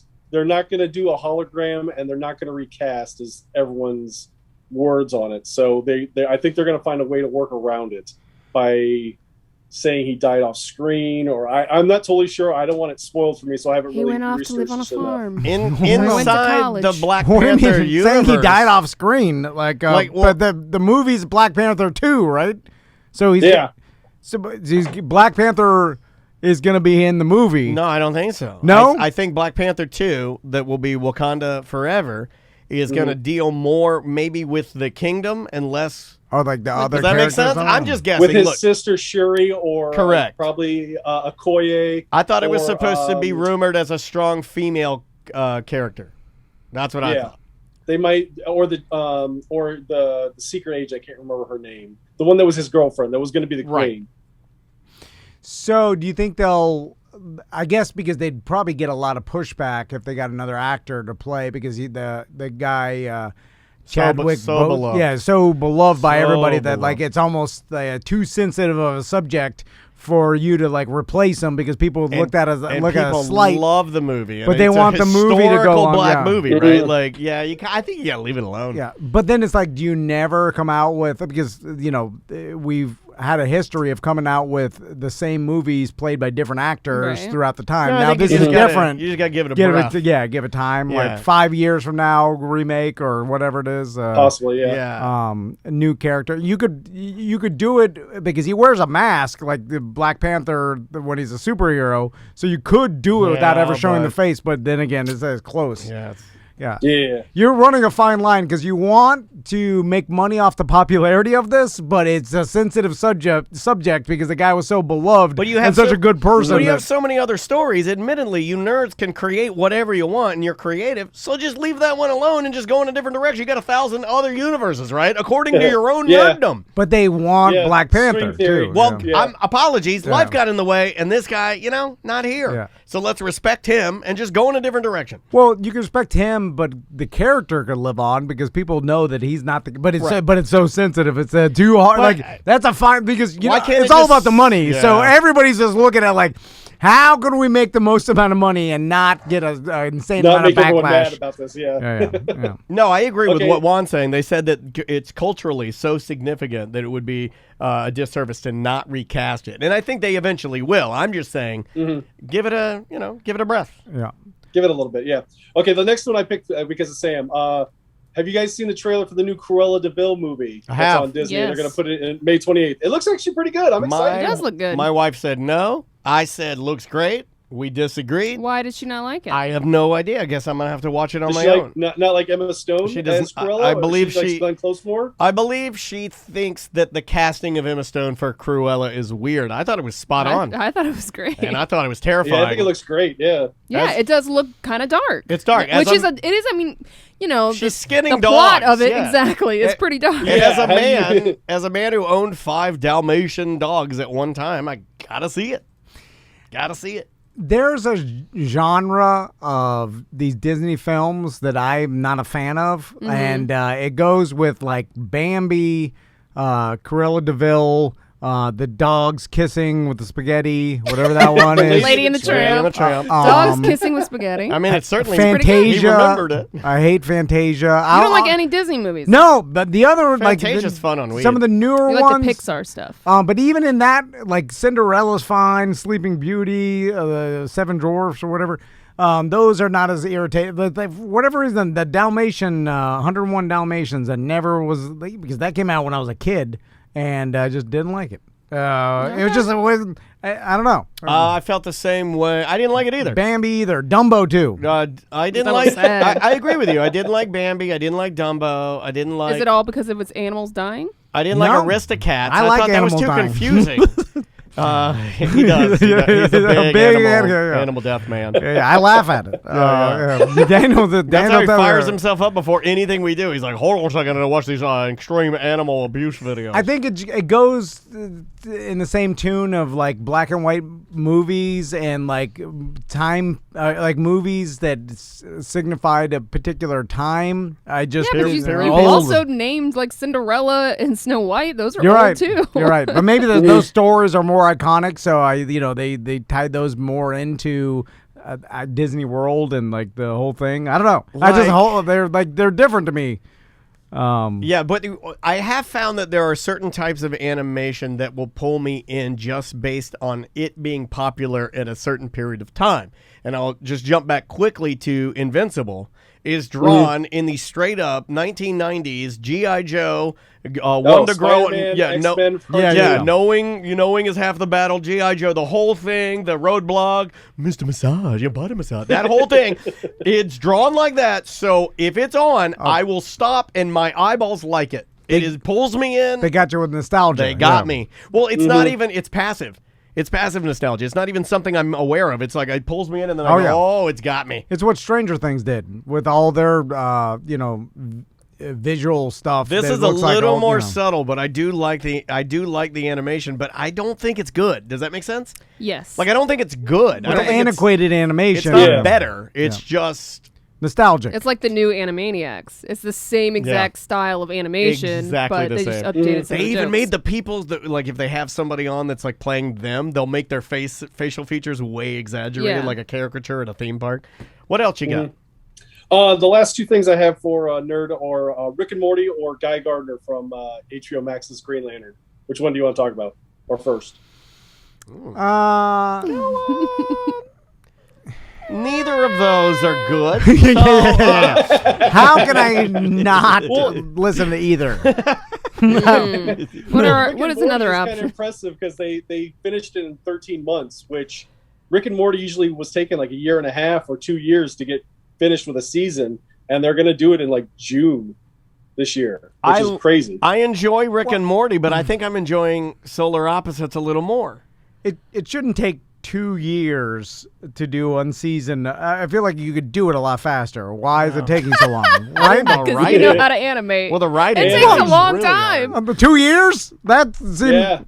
Yes. well, doesn't that seem an insanely long time for an animated like you? Well, I mean, I don't think it's just 2 years to draw things. Right. Well, I think no, it's- Storyline, it's not I understand. voice acting, drawing. Quality takes time, Tom. Yeah, but you could do speaking of Marvel, you can do a Marvel movie from start to finish in less than that, right? There's more. I don't Animated know. movies, No, I it's do usually believe, 2 years. usually take longer in production than live action Yeah, movies. I agree. Yeah. It doesn't. That's to me. It seems like you could hire more people to do that same job and get it done faster, as opposed to like an actor. There's only one actor, and he only has a finite amount of time. So you know what I'm saying? Like, so with animation, you could have people working essentially night shifts too if you wanted to get it done faster. I don't know if it's advantageous for them to do that. A lot of this is farmed out, right? In other countries, a lot of I would animation? assume, yeah. Like, but you could be working, since you're not working with people at all times to get the product done. I know, fun. I guess are you saying that's how long? You guys are like in 2 years. Oh yeah, that's how long it should take. I'm like, it seems like it should be like animation takes a long time. Yeah, most animated movies, I always thought the stereotype was they take an extremely long time to make, not a quick time to make. Yeah, each frame is what? One frame is 24 pictures? It was the old thing. So you got to draw 24 pictures each second. Right. It was the old thing you'd see in art class. Computers do it now, right? Well, in art, but I don't think it's all computers. Like in art class, I remember we were doing stop motion, and I thought, oh, this is going to be so fun. And I worked all day. So and then tedious I got like and 12 seconds of video. 12 seconds of video. Looked like garbage. And it took you like 8 hours, right? It took me a whole day. This says, in generally the average time to produce an animation of around only 60 to 90 seconds can take up to 6 weeks. It takes a while. Wow, That's why, Well, and a lot of these, seems like it should and this be is where faster. it starts to get into the area that none of us understand. Right. Are like, let's talk Moana hair, right? Or the water. I yeah. think I think it's almost. It gets to a point where it's almost like you're farming Bitcoin, where you need massive computers just to render hair. Well, what are those computers doing? They have been rendering hair for 9 weeks. Yeah, I think it gets that. That's a story of like Violet specific. from The Incredibles. Yeah, I think it gets. In the chat, someone said they rendered a 3-minute animation and it literally took 6 days to complete. Yeah, I bet you a lot of it has to. It's a sit and wait, and you're right. Get it together, computer. I don't know. That's the shirt. That's the shirt. Why are you taking so long? Good God. I'm dying over here. I mean, we can do a lot, and you take that long to render Moana's hair. Yeah, you don't even stink, computers. You don't even have any snacks. I'm bored over here. Yeah, that's computers are Tom's enemy. That's not impressive to me at all. It took you 7 days to render Moana's hair. You stink. And you're not impressive at all. You didn't even need to render it. Just draw it like my daughter does, and I'll pretend it's rendered. I'm not impressed. All right. Next story. Right, the last thing I had is a Guy Gardner. They picked the casting of his Finn Whitrock. I don't even know who that is. I think he's on American Horror Story. I don't know. So I know I'm bringing this up as a What's story, his name? So who is this guy? Finn Whitrock is the guy's name. All right. And he's on. I guess he's on American Horror Story, and he's like, put it like this: he doesn't look like Guy Gardner. Guy Gardner is like a red-headed, bowl-cut guy that has a Green Lantern ring, and he's like macho '80s guy. And this guy looks more like Dick Grayson. Well, I mean, you nerds in your universes, you can change it into anything you want. I'm done discussing this crap with you nerds because you're just like, which way do you want it? Do you want him to look exactly like Universe 1? Or do you want to morph him into the bowl cut red hair guy? I'm so sick of you nerds. Yeah. You can't have it both ways. Like it was in the comic books. No, you can't have it both ways.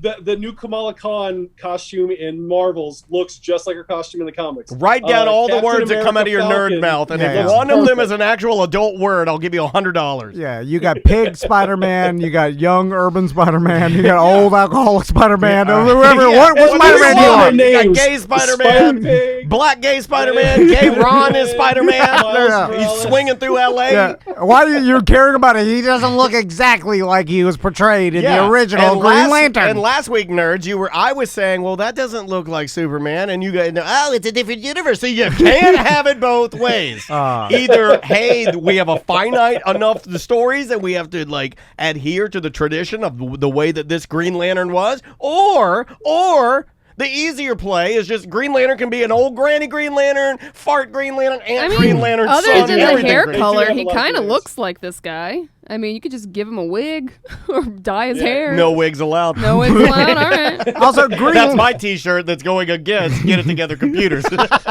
Green Lantern stinks. It's the worst. It is the worst. Computers and Green Lantern now. Green Lantern does stink. Worst. Yeah. He's got a ring. First of all, if you lose that thing, you're effed. Yeah. You lose your ring, you're done. And then second of all, he uses the ring and he shoots at like a light, and then he can lift things, and then he can turn the green light that comes out of his ring into like a novelty clown hammer to like El Kabong people. Yeah, he does do that. Yeah, no. It's any hard light construct that he can think of. That's stupid. You're the Captain Planet of superheroes. You have the word lantern in your name. 60 years old and Captain Planet's from the 90s. When Tom gets really mad about Green Lantern, his Corona comes out. It's weird. It's weird. Can you taste the green light? Yeah. Okay. Let's move over to Jock stuff. Okay, you guys watched the draft, correct? Yeah. No. At least a little bit of it. I watched the first 10 picks. My wife wanted to watch it. My wife wanted to watch the draft. I did watch it because there was a lot of talk about it. It was people have said that one of the most exciting drafts in the past, Yeah, especially Trey Lance going third. That was pretty weird. Yeah. But did you see Zach Wilson's mom? I almost brought this up for Who's Porkin'. I've heard people. Oh, yes. It's so good. Have you heard about this? He pulled a Barbara Streisand. So Zach Wilson's mom was there at the draft, and what happened was everyone started commenting on her, and like they wanted to see what her Instagram was and stuff like that. And then they interviewed him because he's a New York quarterback. So he goes to a radio station. He says, "I'm not really okay with everyone gawking at my mother." I'm like, "What are you doing? It was You're doing the Barbara Streisand effect." The documentary guy that you made us watch, that radio guy. No, the one that went to jail for gambling. Gamble. He's the one that started asking this guy about his hot mom. Yeah. That's what 90s radio the host do. Yeah. Tom and I have to fight that. So we have to fight that like Venom eating our feet. Yeah, and I've heard Carton. Yeah, I've heard all the podcasts. Everyone's talking about his mom. He looks like a baby too. Like he's young. Which one is he? Is he the blonde that looks like Niall from One Direction? He's a second-round pick. Went to the Jets, and he's got a baby. Oh, he was the second pick overall. Yeah, second overall pick. Oh, I like that guy. Jets quarterback. He looks just like Niall from One Direction. He looks young as hell, and his mom looks young. I didn't know that was his mom, and I go, "Hey, his sister's really hot," and then That's Andrea the joke, yelled at me. Yeah, Yes, Andrea yelled at me. He's only 21 years old. So I did all this. His girlfriend looks like his mom, though, too, if you really look at it. Don't say that. That's horrible. That's very insulting. I'm just saying. So yes, if you tell people now, he's Tracy Claus says she had great hair. I agree with you. She did have lovely hair. So I'd have to imagine that since he's 21 years old and he's a celebrity, because he's been a celebrity since high school. Obviously, so this was real. He was upset. I don't know. That makes me question. No, this sounds like a TikTok troll or something, right? This is like what kids do. It makes me think he knows that it'll cause more people if you. It was like, don't laugh at my shoes. Everybody's like, then what does everybody do? Looks at your shoes and like, get up. Especially the internet. He knows the internet. He's not an old pop off. Yeah, he's navigated. He's not Bill Cosby. Like, no, don't put it on the internet. Like, you idiot. You dumb old man. They're gonna kill you. He's this savvy, really? Well, just by his age and the fact that he's been a celebrity for as long as he has, I use the term a little loosely, but he's been a college celebrity and even a celebrity in high school, like obviously been a top prospect his entire, football career. So I imagine with that comes Instagram and social media followers and then a knowledge of how it works. So he must be familiar with the fact that if you tell the internet, don't make fun of my hot mom. I don't think he's even saying that. I think he just says he'd rather just not be asked about his mom all the time instead of about his own football career. Which I also support. Yeah. Yeah, you can tell people, especially that douchebag radio guy, you can be like, yeah, ask me about football, not my mom. And his mom is like an Instagram fitness model. So, I mean, you're right. she's going to have attention. Yeah. Really? She's on there. He knows. Hey, that's fair game. That ain't nobody's mom once you're a fitness model. And by the way, his call, and EJ knows, EJ played in UM. His college buddies have been talking about his hot mom for a while. Because of course, high school and college, for sure. Because if she's an Instagram model, then they've been ragging on this guy for his entire college career. I watched last night, for real. Yeah, this is not new. This is not news. He's fine. My buddy Mike that I played in drumline, we were playing drum. His mom was beautiful, blonde, and humongous. I mean, and we all of us talked about it. Even he talked about it. He would make jokes about how it's like Stifler's mom, right? Yeah. It's like it was like a thing. It wasn't like he didn't know how to navigate our our jokes. He didn't go home crying every day. Yeah. Rather your mom be hot than not, It was right? Yes, that's what I'm saying. You don't want to be the guy getting teased because your mom's ugly. Because your mom's a ghoul. Yeah. Oh, you got a ghoul mom. It was also in the 90s. It was a different time where banging your friend's hot mom happen. wasn't considered pedophilia. Yeah, it wasn't. now it's looked down upon. Yeah, Why? I mean, to her. They took that away from us. Why'd you take that away from us, society? God damn. My pop-up was right. Obama. Now what do I got? Now what do I got to look for? I don't want to sleep with your ghoul mom. So, what else we got in sports? Okay, the next thing I got. We still got to talk about the draft. What do you guys think about your picks? I know the Falcons got Pitts, which is a really good pick. Well, yeah, but what does it do? It does a lot. For Matt Ryan, I honestly... It gives them another weapon. Yeah. Although I've heard they're not going to be able to keep Julio because of the salary cap. So is all screwed up. So I have heard you're kind of trading Pitts for Julio, so it kind of goes back to what it was before. You know what I'm saying? Well, because we have other good receiver. I like Ridley a lot. I always have. He's awesome. Yeah. And your weapons that we Atlanta didn't pick has, up Hurst, right? I think we're like bye-bye. The what? Hayden Yeah, Hurst. I think you released them. Yeah. Yeah, I think that happened yesterday, actually, which is weird because I was playing Madden yesterday, and he just... This is weird. I played Madden yesterday. In my game, Hayden Hurst retires. Look at my phone. We didn't pick him up again. It's like the big magnet pulling or something. Yeah. So, and I'm happy with the Dolphins Waddle pick. It depends on if Tua has it or not, and it maybe just is going to be over time. Like we're as a football fans, we always want first game one. If Tua doesn't go crazy and win, then I'm like, oh, he's a loser. That's not how it works. Yeah, he stinks. He can never, And the reality is, it just takes time. Players need to develop. Believe in the process. Yeah. If you talk to the professionals, and from what I hear on these podcasts, anybody knows what they're talking about. It takes X amount of years to develop an NFL quarterback. Now, some develop faster than others. It just takes time, and there's no substitute for playing time and years of experience. My wife is 34 and still hasn't developed. Well, everyone forgets that Peyton Manning threw 20 interceptions his rookie year.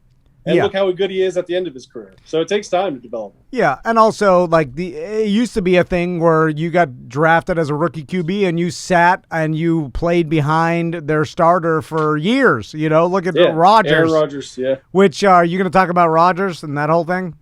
I wasn't really. No. The other thing I have for the last thing is because it's a non-story until something really happens. Really. All right. Fair enough. Better be better than Rodgers, so you're fired. Oh, no. It's pretty good. All right. You know how they're tweaking the rules in baseball to make it a more interesting game, right? I don't know about that. I thought they were. I heard they were replacing the ball with live birds. Oh my god! Yeah, only if Randy Johnson's pitching. No, you got to throw the bird at somebody. You got to whack that bird out of the sky. No, because in the minor leagues they're tweaking some of the rules. The rule they just put in this year is the overtime, the extra innings. They put a guy at second base at the beginning of the 10th inning. So that's one of the new rules they did. But they're doing all these things in minor leagues. They're making the bases larger. Instead of being 15 square inches, they're 18 square inches to make it a shorter distance between bases, or moving the pitching mound back another foot. It's too. You know what, baseball? It's too little, too late. Buddy. It is. It's too little, too late, and you're hemorrhaging money, and no one cares. And bye. Yeah, The last thing is they're doing robots to do balls and strikes. I know you would like this. They're actually going to use robots to call balls and strikes. So the zone is always the same instead of I do like that. Being arbitrary by an umpire. I do like that. Yeah, robots over fat umpires all day long because they'll get it right. Yeah. They'll get it right, and then you won't have to argue about it. I wonder VAR, goal line. I'm all for all of that. I wonder how that would change the game. I'd be curious to see how accurate the umpires are compared to a robot. Probably about the same. You think it's like 95%? It probably balances out. It just takes out of play what we were talking about last week in hockey, where you're able to like kind of balance the game based on your calls. You won't need to do that though. Yes. Yeah. So, well, are they going to do it with base, like if you're out or safe?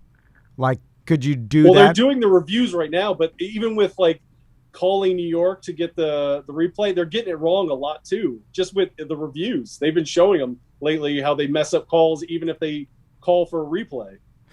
Seems hard to get it wrong because the ball, like as soon as the ball, like is the person touching the base, like pretty easy. It's kind of like out of bounds for wide receivers, like if both feet in or both toes, they zoom into the blade of grass. They're like, well, his toes not touching the white. Yeah, like it's pretty. That's why you need the GD robots. close. Just make it really easy. Put the camera on it and let it go.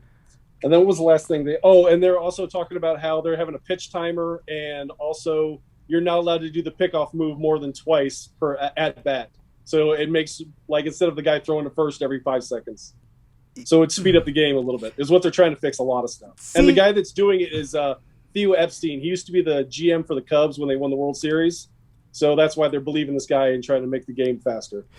If you have the last name Epstein, no matter what, Yeah, when you hear it, everybody's it's a little like, off-putting. Right? Yeah, everybody's like, "Oh, You know what? it's unfortunate, right?" Yeah. All you're gonna do with these changes is you're gonna piss off all the baseball purists. Yep. Traditionalists, yeah. And Killing your traditionalists, base, dude. and then that, and by the way, that's the whole. Your base is the only one that's with you right now, and you're not going to bring anybody new in because you're making minuscule changes that doesn't change the game drastically It'd be enough. like for our show, if we're like, no more jokes, but stick with us. Well, no, that's a drastic change. We're speeding things This up. is like there's 15% more safes than outs, and there's like more like in the Well, there'd pitching. be more stolen bases, like the increased base size. They're saying it's a shorter distance between bases, so it increases the chance of stealing bases. Same thing with the pickoff move. If there's less pickoff moves, you have more of an advantage to steal bases. Yeah, but it's 3 inches. Like the difference is going to be small percentages, right? Like it's not going to drastically change the game. Like you're talking about,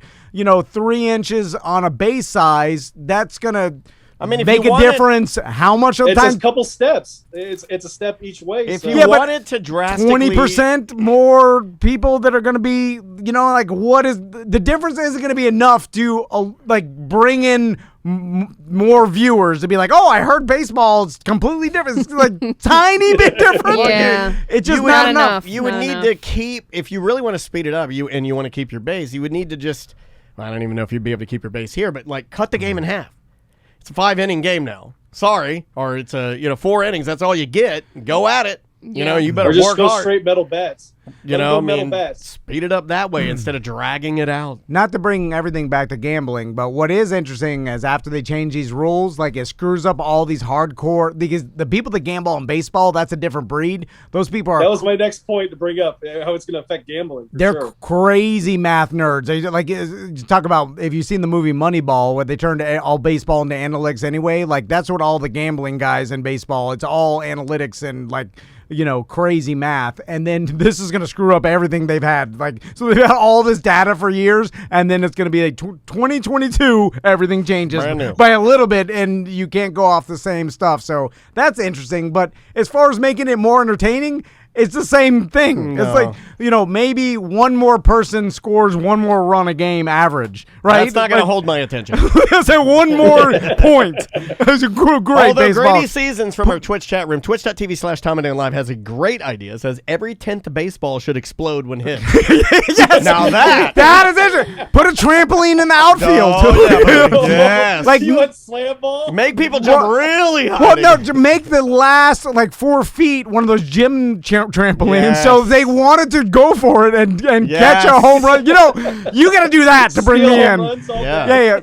Yeah, making like the pitcher 1 foot further back is not going to make a difference to me. No. But put a trampoline, one ball You that got to go explodes. rock and jock style. You got to go big. You Yeah, got to, Like every half court 3-pointer. like the pitcher gets one Mambo novelty bat. Yeah. You know what I'm saying? Like, something you're gonna go whack wacky. Yeah, he's huge. Yeah. Like allow fighting, do something great, like hockey or whatever. Like you could push the runner off the base, like it was just fighting constantly. Like do something more extreme. 1 foot ain't gonna do it. Tom, you should be the new GM. But then everybody hated it. I know. This will ruin it.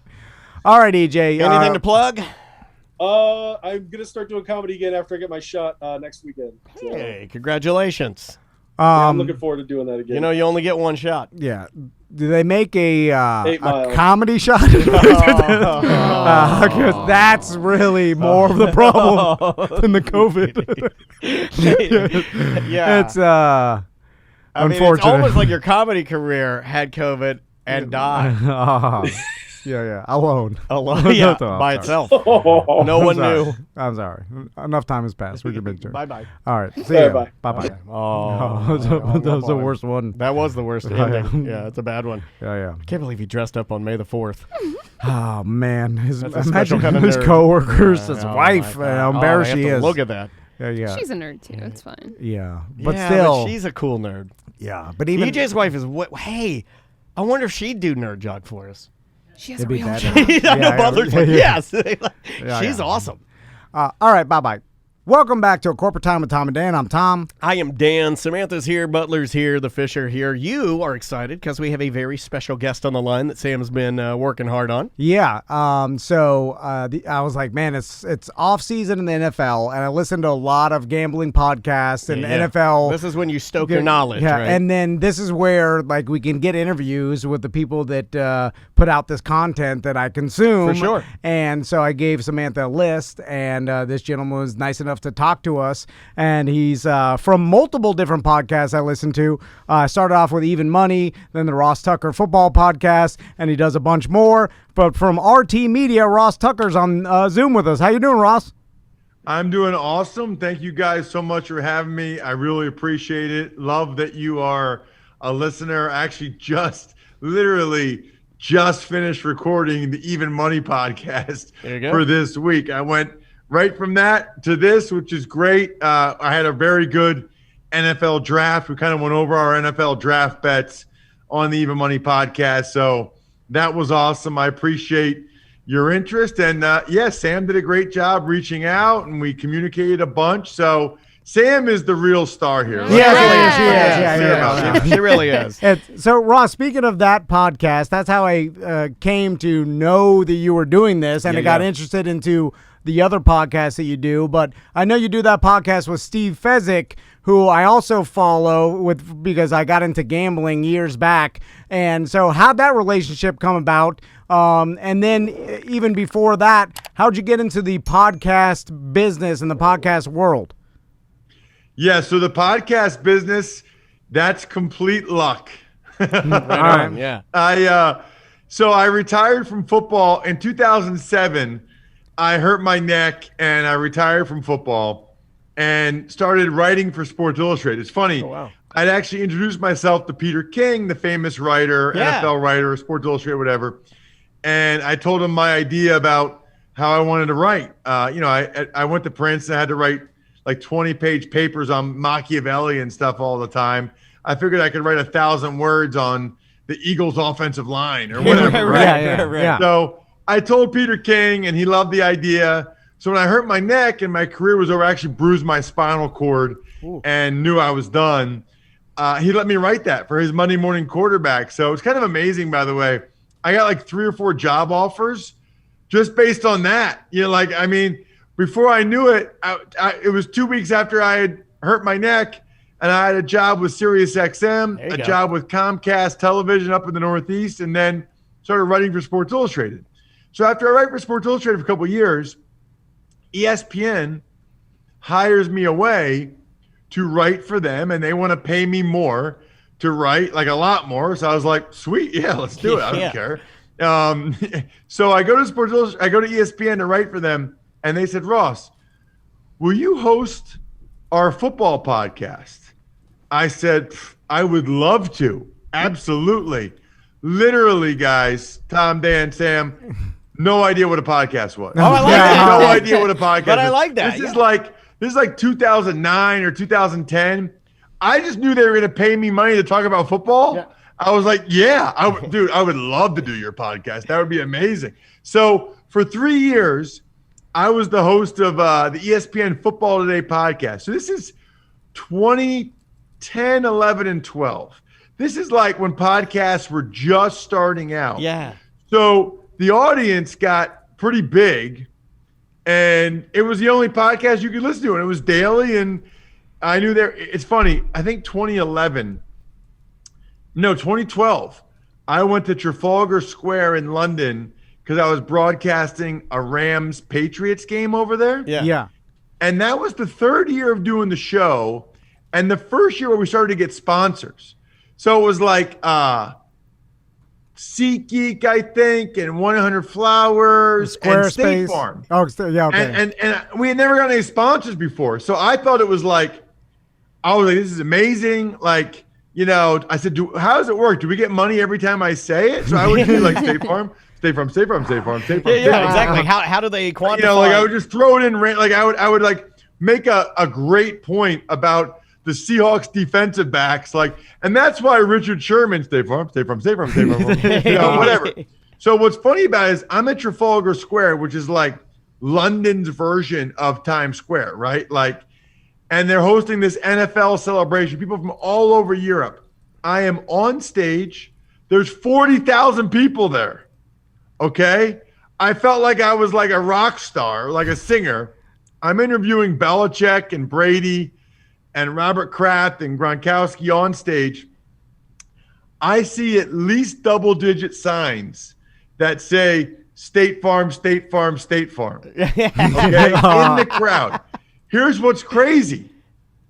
There is no State Farm in London. There is no State Farm in England. That was just their way. That was just those people's way of being like, I'm a fan. Yeah, I listen. Yeah. Like that was their way of letting me know that they listen. So anyway, you know, so I start talking to my agent. I'm like, man, I talked to some of the advertising agencies, and they were telling me how much they were paying per spot on the ESPN Football Today podcast. I thought, oh my gosh, like they're paying for me and then a whole lot more. So I tell my agent we're going to have all kinds of great leverage and whatever. And then I kind of caught wind that ESPN wasn't going to renew me because I was just digital at ESPN. My TV thing was on NBC Sports Network with Pro Football Talk. So I don't think ESPN liked that their daily football podcast guy was on like their new competitor's TV 3 times a week at night. That makes sense. Yeah. So I caught wind of that, got my own website. As soon as I finished ESPN, I started the Ross Tucker podcast. I called all of those advertisers because I had relationships with them now. I was like, hey, I got introductory pricing. You want in? And they were all like, yeah, let's do it. So like, again, total luck. I never would have started a podcast. And by the way, if I try to start a podcast now, it would do terrible. Yeah. There's too many people doing it. It's too hard. Yep. But I was able to bring over a good, healthy amount of the listeners from that old podcast. And then they all came, not all, but a bunch of them came to the Ross Tucker podcast. That was awesome. After a year, I thought, man, fantasy football is huge. So I started the Fantasy Feast podcast with Evan Silva. Then the year after that, I was like, man, a lot of people are really into betting, like really into it. Yeah. So I started the Even Money podcast like in 2015. So way ahead of the game on the betting, probably right around the middle on the fantasy stuff. And then I've got the College Draft podcast. Andrew Brandt does the Business of Sports podcast. But that was how sort of RT Media or the podcast business started, was from dumb luck with ESPN hiring me, and then probably not real smart of ESPN to not want to renew me. So it was the best thing that ever happened to me, though, because I started my own thing, and it's been great. And it's yours. Yeah, it's like it's your thing. And that, like, what you went through is very similar to exactly what we went through. So it actually makes me feel better to meet you and know somebody else that's had to do that, because it's weird. And I'm glad you told that story, Ross, because it's kind of like, for our listeners know our story. We worked for iHeart, terrestrial radio for years. We started a podcast in 2009, just as in Daniel's same thing you're talking about. Back studio, his spare room, and then it got popular. It had a huge audience, and no one took it seriously. And then when we left terrestrial radio, all those listeners came with us, and then, we too had introductory pricing. yeah, we were able to undercut. Very important. Yeah, and so the story is great. And speaking of the gambling podcast, you did start it early, because that was about the time I got super interested into gambling. Now I see why you relate to this guy so much, Tom. Is this guy's got the story you got? And you probably know this too, Ross. Is like nowadays, like currently 2021, there is insane amount of podcasts about gambling. But when you started, there wasn't that many. So people that were interested in that content found you and then stuck with you. I've been listening to your shows for years, and it was because you started it early. So congratulations on having the foresight, and also a slight bit of luck as far as them kind of forcing you to, though, right? Yeah. Like you have to work at it. Yeah, and you know what? I know there's a lot out there now. I think people kind of like our format. For all my shows, they're all 30 minutes. I at some point I read that was like the average commute time and the average workout time. So I thought, and I don't know about you guys, but like you guys are kind of doing a radio thing too. So you guys' shows might be longer, but for me, I will never not listen to a podcast because it's too short. But if I see like 2 hours and 28 minutes, I'm like, oh man, I can't do that. It's a dedication. Oddly enough, most of our shows are 2 hours and 28 minutes. I really try to keep it tight to 30 minutes so that people kind of can count on it. Like the Ross Tucker Football Podcast is daily. The other ones are weekly. And so I just want them to know, like, it's 30 minutes, like the betting one, right? So Ross Tucker Football Podcast is basically turned into like your 30 minutes of on-demand audio about what's going on in the NFL from a former player and a guest. And it's like, just your 30 minutes if you're really into the NFL. Yeah. The betting one, it's just me and Steve just giving out our NFL bets. But I think what's helped, and Tom, this, we've done really well. Like we do well. Steve is the only 2-time winner of the Super Contest out there in Vegas, and I've done well. Like we're up like over 100 units over the last 4 years as we've been tracking it closely. So that certainly helps. Like the more people are betting, yes, but they're winning off of our bets as well, which really drives it. Yeah, winning is important in betting, right? I got a couple questions about that.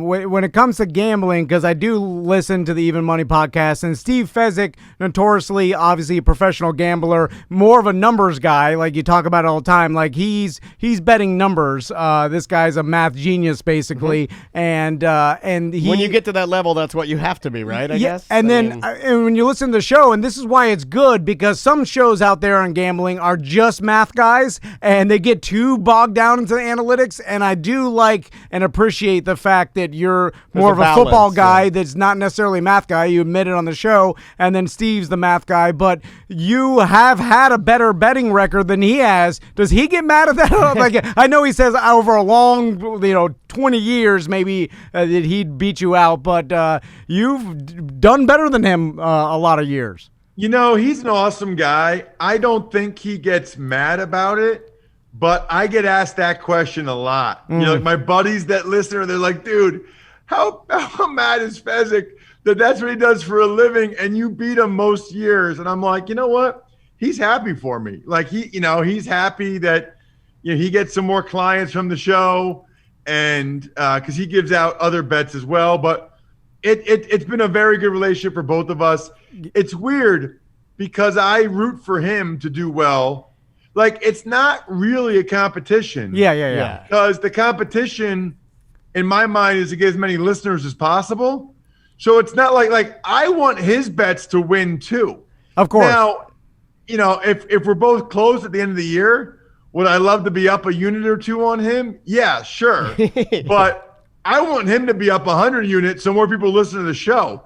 I don't want him to lose so I beat him. That doesn't help the show or the money, Right.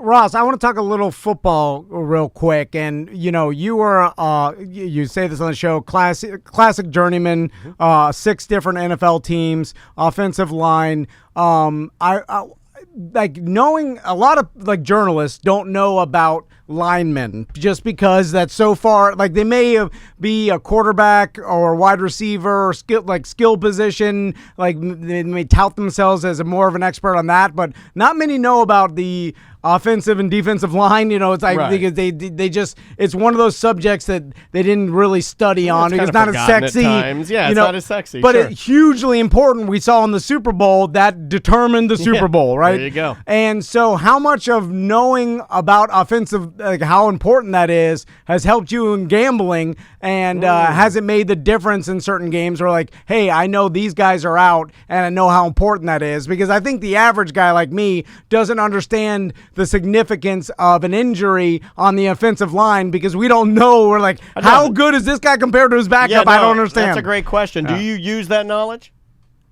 Yeah, so I think what's interesting about it is you're right in the sense that we've gotten to the point where the mass media, I think the fans, they know offensive and defensive line play is really important. They know it's a vital, after the quarterback, probably the most important. But they still don't really understand how it works or necessarily always know who's good and who's not.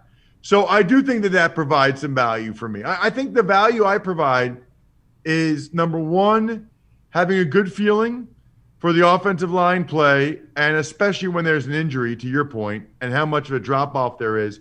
I also think I do well, and Tom, you listen to the show, but spots. I just have a good sense, I feel like, for, man, they're coming down off a big win, or I just feel like this team is – I just feel it for this. I can see – and honestly, most of the time, I just bet underdogs I think are going to have a chance to win the game. And sometimes they win. I feel like it's sometimes they win a third of the time they just cover, and a third of the time I lose, but that's 2/3 winning. Yeah. If I'm taking underdogs, I think are going to win the game. I think I have a good chance to win the game. Russ, speaking of that, and knowing that inside as a player, so you know the things that matter and the things that don't, and then you hear the other media talk about how, motivation-wise, how, one team is more motivated than the other. Some of that is, seems to me like BS. I think every player's 100% motivated to do the best job they can to get paid the most. You know what I'm saying? Different drama narratives. Which one is actually going to stick in that player's mind, and which is a non-factor? But then I could understand where, travel and, if you're West Coast team traveling east and playing times, and espmuch in London and stuff. Well, we were talking about the Super Bowl with what happened with Andy Reid. Remember, we were talking about personal issues and personal issue. How much weight does a personal issue within your family weigh on you or the head coach's head going into the biggest game of your life? Yeah, and you know what? We don't know. There's no way to put a metric on that, right? Or to know how much it hurts. But I know this: it doesn't help. You're right. You know what I mean? Everything that happened with the Chiefs, Andy Reid's son, that can't possibly have helped them in that game. Couldn't possibly have helped them in that game. And it had to weigh on Andy Reid. And there's no way his schedule, his routine was exactly the same as it otherwise would have been. There's just no way.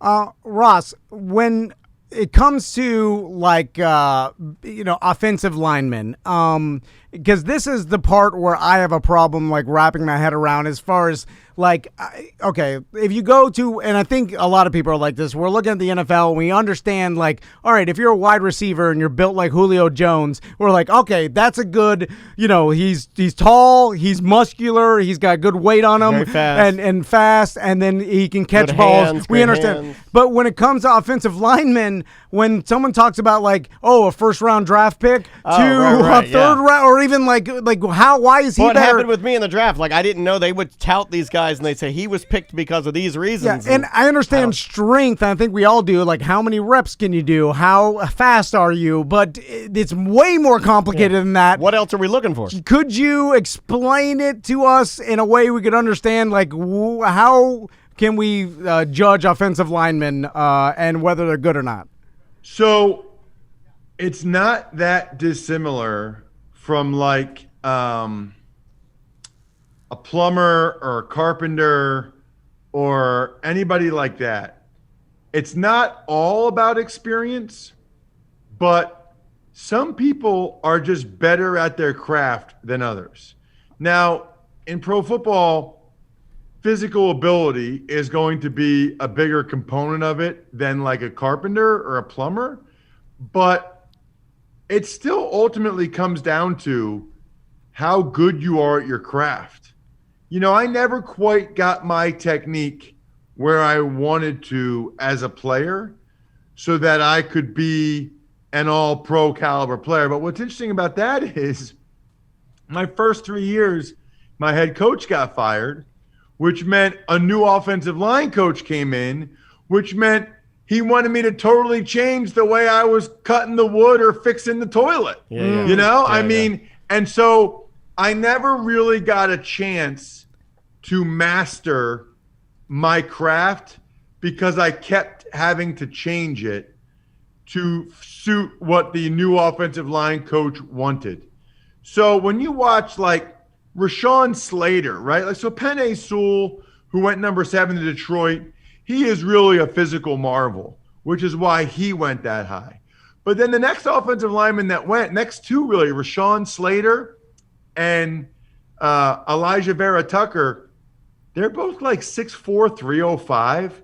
They're not monsters. They're not 6'7", 320. They're not crazy fast. Those guys are just good.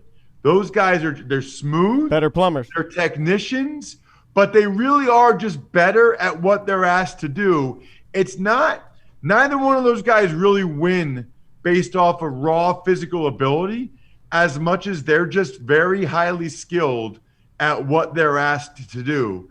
And honestly, unless you watched a lot of it, it'd be very hard for you to tell. It's not a formula where you can just say height plus weight plus 40 time plus arm length equals this guy will be this good of a player. Because I'm telling you right now, I've seen guys, multiple guys that could bench press 500 pounds easy, that stunk.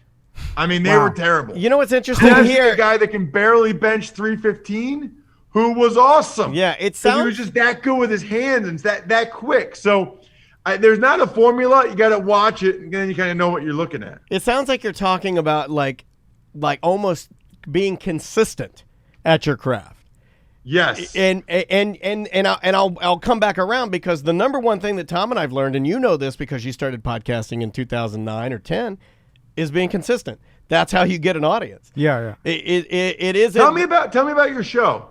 Like, how often do you guys do it? Too much. We back in 09 we did we started off with our podcast. That was back when we used to do terrestrial radio. We did it every Friday, once a week. And then that's the show that is like our mothership, is our main show. And then it's uncensored. It's a little dirty, a little blue, a little dirty. And then after that, and then when that game became popular, and we left the radio station, the iHeart wanted to license some content. We started doing this show, which is a cleaner version that they rebroadcast, and we do this 5 days a week, Monday through Friday. They just purchase it from us for 2 hours a day. So basically we do once a week podcast. And then we have a subscriber podcast, which have you dabbled? Do you have subscribers, Ross? No, I've got some patrons. Okay, Patreon. Yeah, same thing. But I haven't gotten into the subscriber thing yet. But hold on a second. You guys left iHeartRadio for something better, and then iHeart said, "Can we buy your show from you to air it?" Yes. Yes. Yeah. Exactly. That's because partly That's amazing. Well, partly because the media business, they didn't want us to compete against them in any other market because they still were heavy on terrestrial radio. Lock it down. And they were more worried about us going to another terrestrial radio station, which we were never Got it. planning to. It's kind of our version of them not liking you being on ESPN Right. and Yeah, vice versa. yeah. It's kind of very similar in the idea that. All right, so I got 2 more questions. Yeah. College football in Orlando. Give me the percentage breakdown of Gators, UCF, Hurricanes, and Florida State fans. If you had to break it down into percentages. I would say UF first. Yeah, I would Yeah. too. I'd go Gators number 1. But then UCF next because Number 2. of how well they've done in the past 5-6 years. And just how big the 7 alumni is. Yeah, and we're both alumni. We're both UCF graduates. And then between UM and I'd go Florida State I would say around Florida here. State as well. Yeah, Florida State. Yeah, I know more Florida because State fans. once you hit north of West Palm, like Correct. anyway, south of West Palm, all UM. When you Yeah. say that. It's a different. Florida's basically 2 states. Kind of 3. 'cause yeah, the yeah. Panhandle Yeah, yeah, and yeah. then No, it's 3. Yeah. It might even be 4. Right. Because Jacksonville Yeah. is like southern Georgia. Yes, Yes, yeah. that is a very But I'll tell you this old much. area. I've been to Tallahassee one time. That is Alabama. yes, it's South That is Alabama. not Florida. Yeah, That yeah. is Tallahassee, Florida is Alabama. That is not Florida. Like, that's not the Florida that I think of. Yeah. All right, my last question. What about NFL? Give me the NFL breakdown in Orlando. all over the place. Oh, It- my it is God. A all lot over of Pittsburgh But here. it's Bucks heavy. Yeah, it's Bucks heavy. I think Bucks and Dolphins. Especially now, like Bucks crazy. But we have so many transplants in Florida. A lot of people just move here, so Yeah. we have fans of literally every football. But not as team. much Jacksonville. Like Jacksonville, I feel like you get like near St. Augustine, you start getting Jacksonville. It's just Yeah. like they're centric. I think. Yeah, So hold on a second. There's more Dolphins fans in Orlando than Jags fans? I would agree with Yes. that. I would think so. Yes. Yeah, I would agree with that. We've got We have a Dolphins bar. Yeah, there's a Dolphins bar. It's my literally favorite bar, and I'm not even a Dolphins painted Dolphins colors that literally is called the Dolphin Bar fan. here. Yeah, it's shout out to the Hideaway Bar. They call it Dolphin Bar. Yeah, there's- It's an amazing bar. not that we don't have a lot of Jags fans. It's just it We seems do, like. but I think we have more Miami fans. Yeah. That's what I would guess. Ross, I got a question for you because I've heard you tell the story at in the playoffs. We all saw the Steelers center. I forgot his name. Pro Bowler, but he Pouncey. Yes, Pouncey. He hiked the ball over. All right. The head of the quarterback, and people couldn't believe it. They're like, "How does Pouncey do this? Like he's such a veteran in the game." And I heard you talk about it, and this has happened to you in a game. How do you recover from that?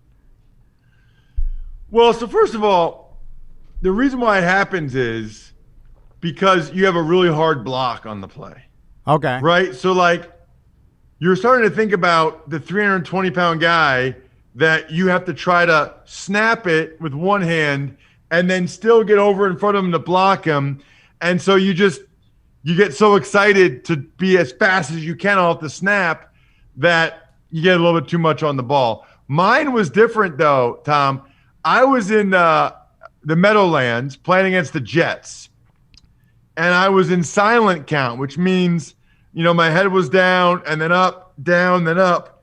And the defensive tackle jumped the count, meaning like he kind of guessed when I was going to snap it, but he guessed right. So as he's moving, your body naturally gets ready for that contact. So I'm snapping it and he's coming towards me.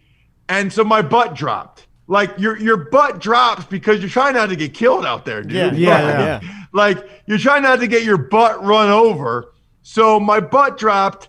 And so as I snapped the ball, I hit my rear end with the ball going back to Drew Bledsoe, and he had to run up and dive on it really quick. And yeah, that was not one of my finer moments. Nothing like 75,000 people watching you hit your butt with the ball. Dude, but at least she got to be in front of the 75,000. Yeah, but that's what I say. Does Drew Bledsoe in the huddle say anything about or is it like complete professional and you just move on? Yeah, how do they react? So that was third down, so we were off the field anyway. We had to punt. All right. And I don't think he said anything to me, and I don't think I said anything to him because what is there to say? Yes, right. yeah. What's up? Yeah. That's exactly he knows how Tom I messed up, but I know I messed up. Like him come over and be like, "Hey Ross, that was a bad snap." What am I gonna say? Like, yeah, no kidding, Drew. Thanks. Yeah. You're You know what I mean? adults. Like, yeah. It doesn't. You know that you messed up. You know you don't need somebody else to say something to you. Yeah. Ross, a final question for you when it comes to gambling, because I got really into it years ago and I started reading some books about it and listening to a lot of content about it. And I love the game and I love the trying to figure out and trying to predict what's going to happen based on either analytics or injury or situation. And it all plays into this beautiful equation where sometimes it's happenstance and games just go one way or the other by pure luck. And sometimes you're actually right. And when you're right, it feels awesome. And I'm sure which you probably love gambling as well.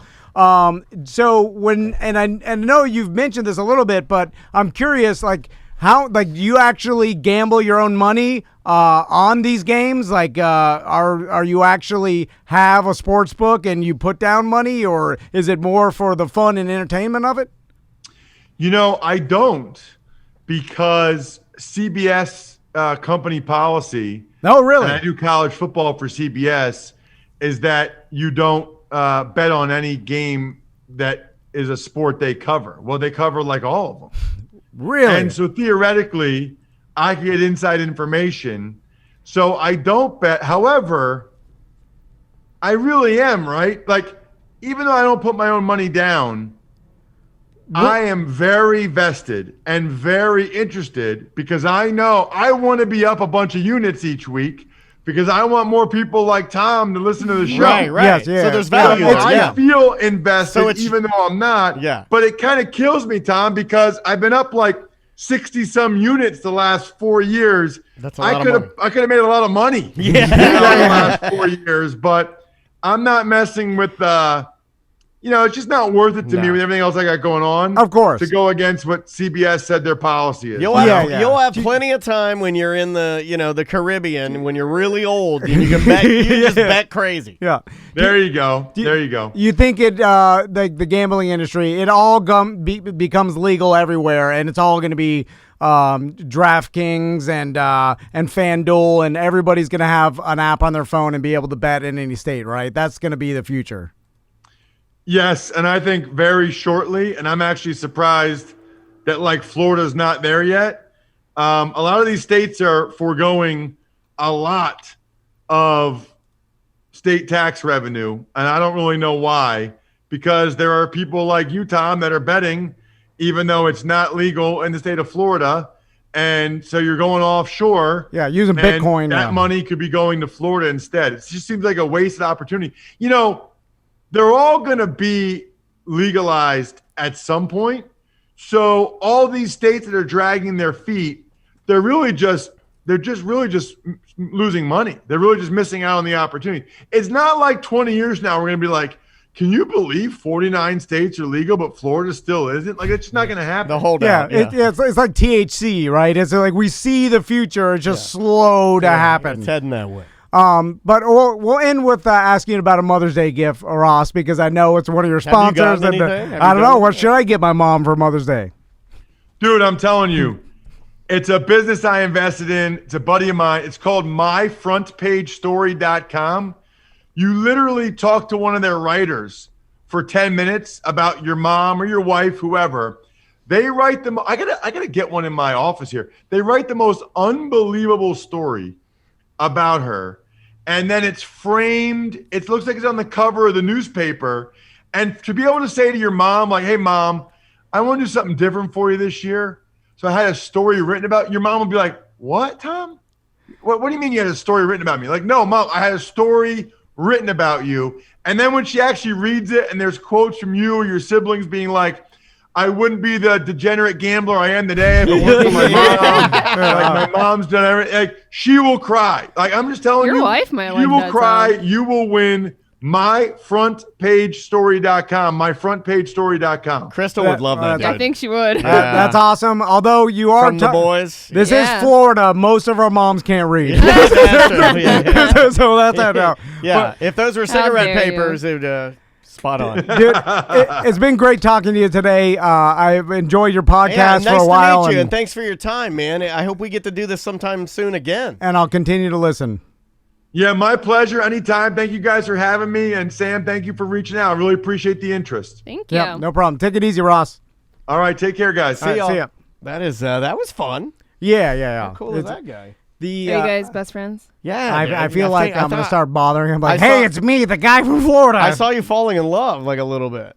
He already You- messaged me and told me not to give you his cell phone. Yeah, you were like even the chat room was Fanboying like, out a little. You were fanboying out a little bit. Well, it's I don't listen to much but these gambling podcasts. Yeah, so it's they're only your friends, So yeah. everybody else I interview, I'm my just like, I don't God. know who this person wait a is. I'm minute. just talking to That's them. true. So your only friends are the host of gambling podcasts, and my only friends are old tiny dogs. Uh-oh. It's Hot Tub and Mini Fridge. It's not looking good for you. Oh, about the man. Hot Tub and Mini Fridge are going bad. But I kind of knew about this guy's story too. He's from, very nice. from He listening is to his very podcast, and he had the similar deal where he started this. He didn't People know. that hated football in our Twitch chat room were saying that, hey, I don't like football, but I like this guy. Yeah. He's got a good kind Personality, of I'm just yeah. a normal guy, and then you do like use guys and I Yeah, love that yeah, kind yeah. of stuff Yeah, because yeah. it makes I just want to hug him. He's Nice man. That's a regular dude too, and Nice man. and Not he- a D head. Thank you for booking not a D head. yeah. Well, there's- he's the only one that responded back to Because me. we were so- supposed to talk to a D head hypnotist. I don't know where that guy is. I don't know, but we still might talk to him. Oops. He doesn't listen. He doesn't listen. But I was hypnotized when I said it. the That's cool. That was.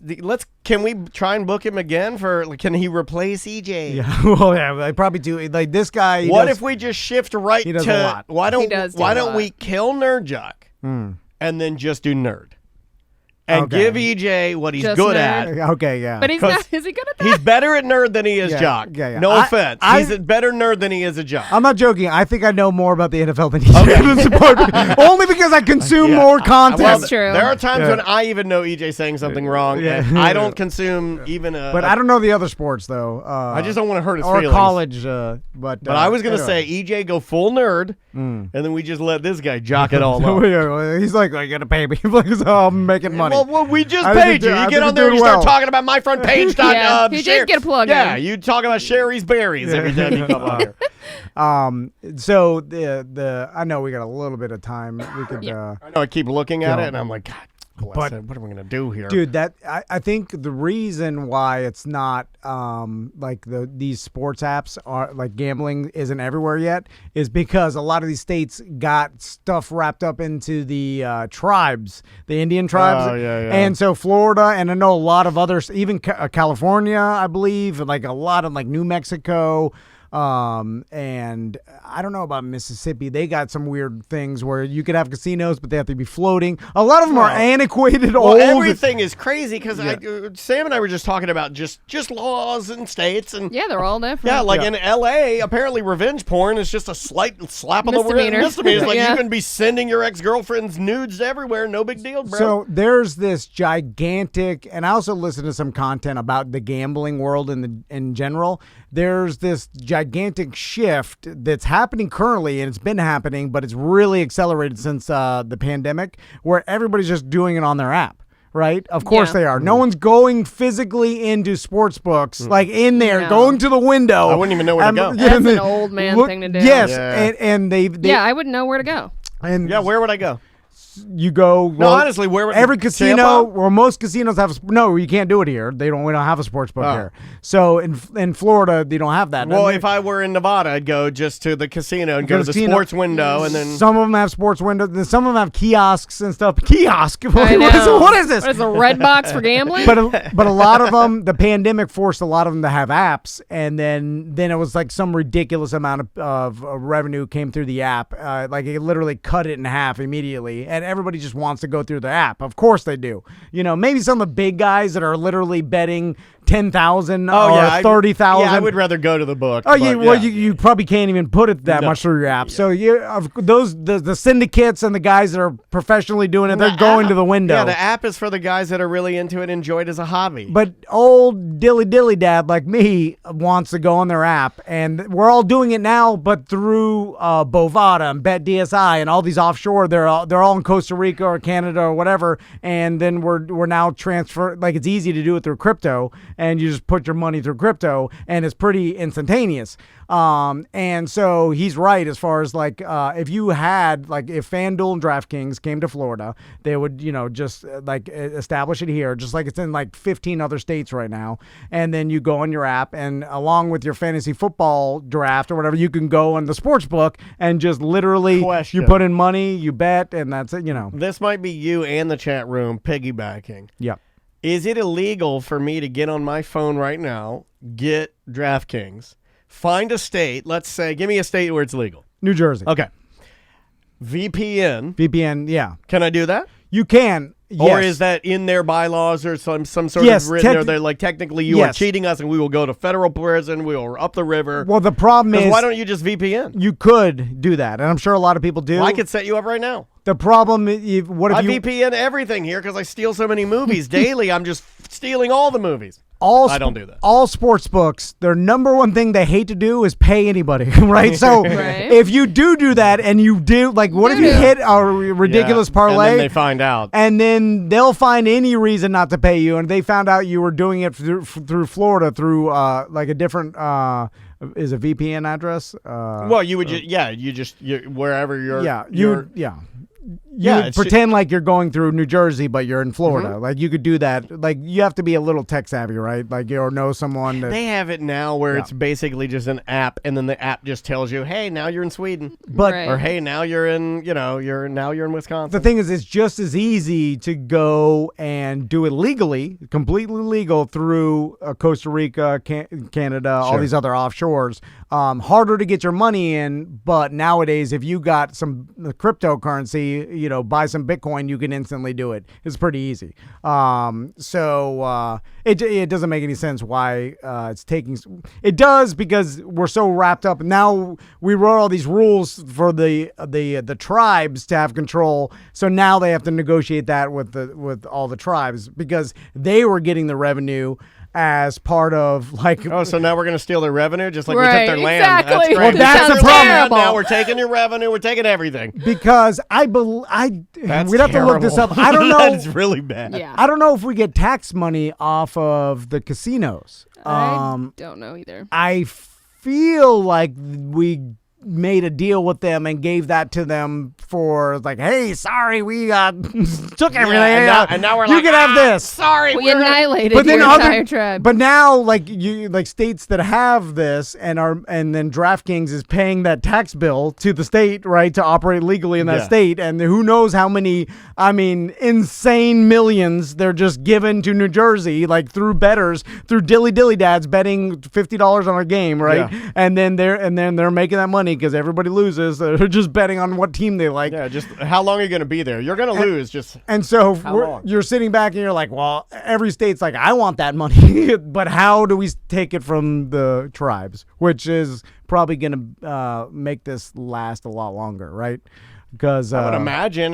They can't because we made deals with them. It's going to get stickier. Oh yeah. Because how's the state going to be like? Now we'll take over all the sports book revenue from DraftKings and FanDuel, and you can have your own sport. It doesn't make any sense. Like if they came to Florida, everybody's just going to have those two apps. By the way, if that's a public, are any of those public? I'd bet on those or invest in those companies because once they go to the entire United States, it's an endless. It doesn't take that much to run. Mega Millions. Grady Seasons wants to know if your gambling extends into lottery because it's $350 million. Everybody's saying before you get your your night's alcohol, you should pick up some. Is that what it's called? The night's alcohol? Does everybody do that after work? Or they're like, I better go get the night's alcohol. See, that doesn't interest me at all. Gambling or like lottery because it doesn't if you buy 10 or 5 tickets. One ticket, a quick pick, is totally okay with me because that's just you're doing it as you're getting some beers. Because it's just 100% lose all the time. There's no chance of winning. It's there is, but it's a slim chance. Yeah, 0.001 is 0. In my mind, in your mind, but it is not. But it isn't. But in my, it's the same thing. Yeah, but you're being illogical to battle a logical point, which is there is a percentage. Yeah. But you can never say there's not. It is. You're right. But it's so small, Correct. It might as well be. Yeah, I agree with you. All right. Bye.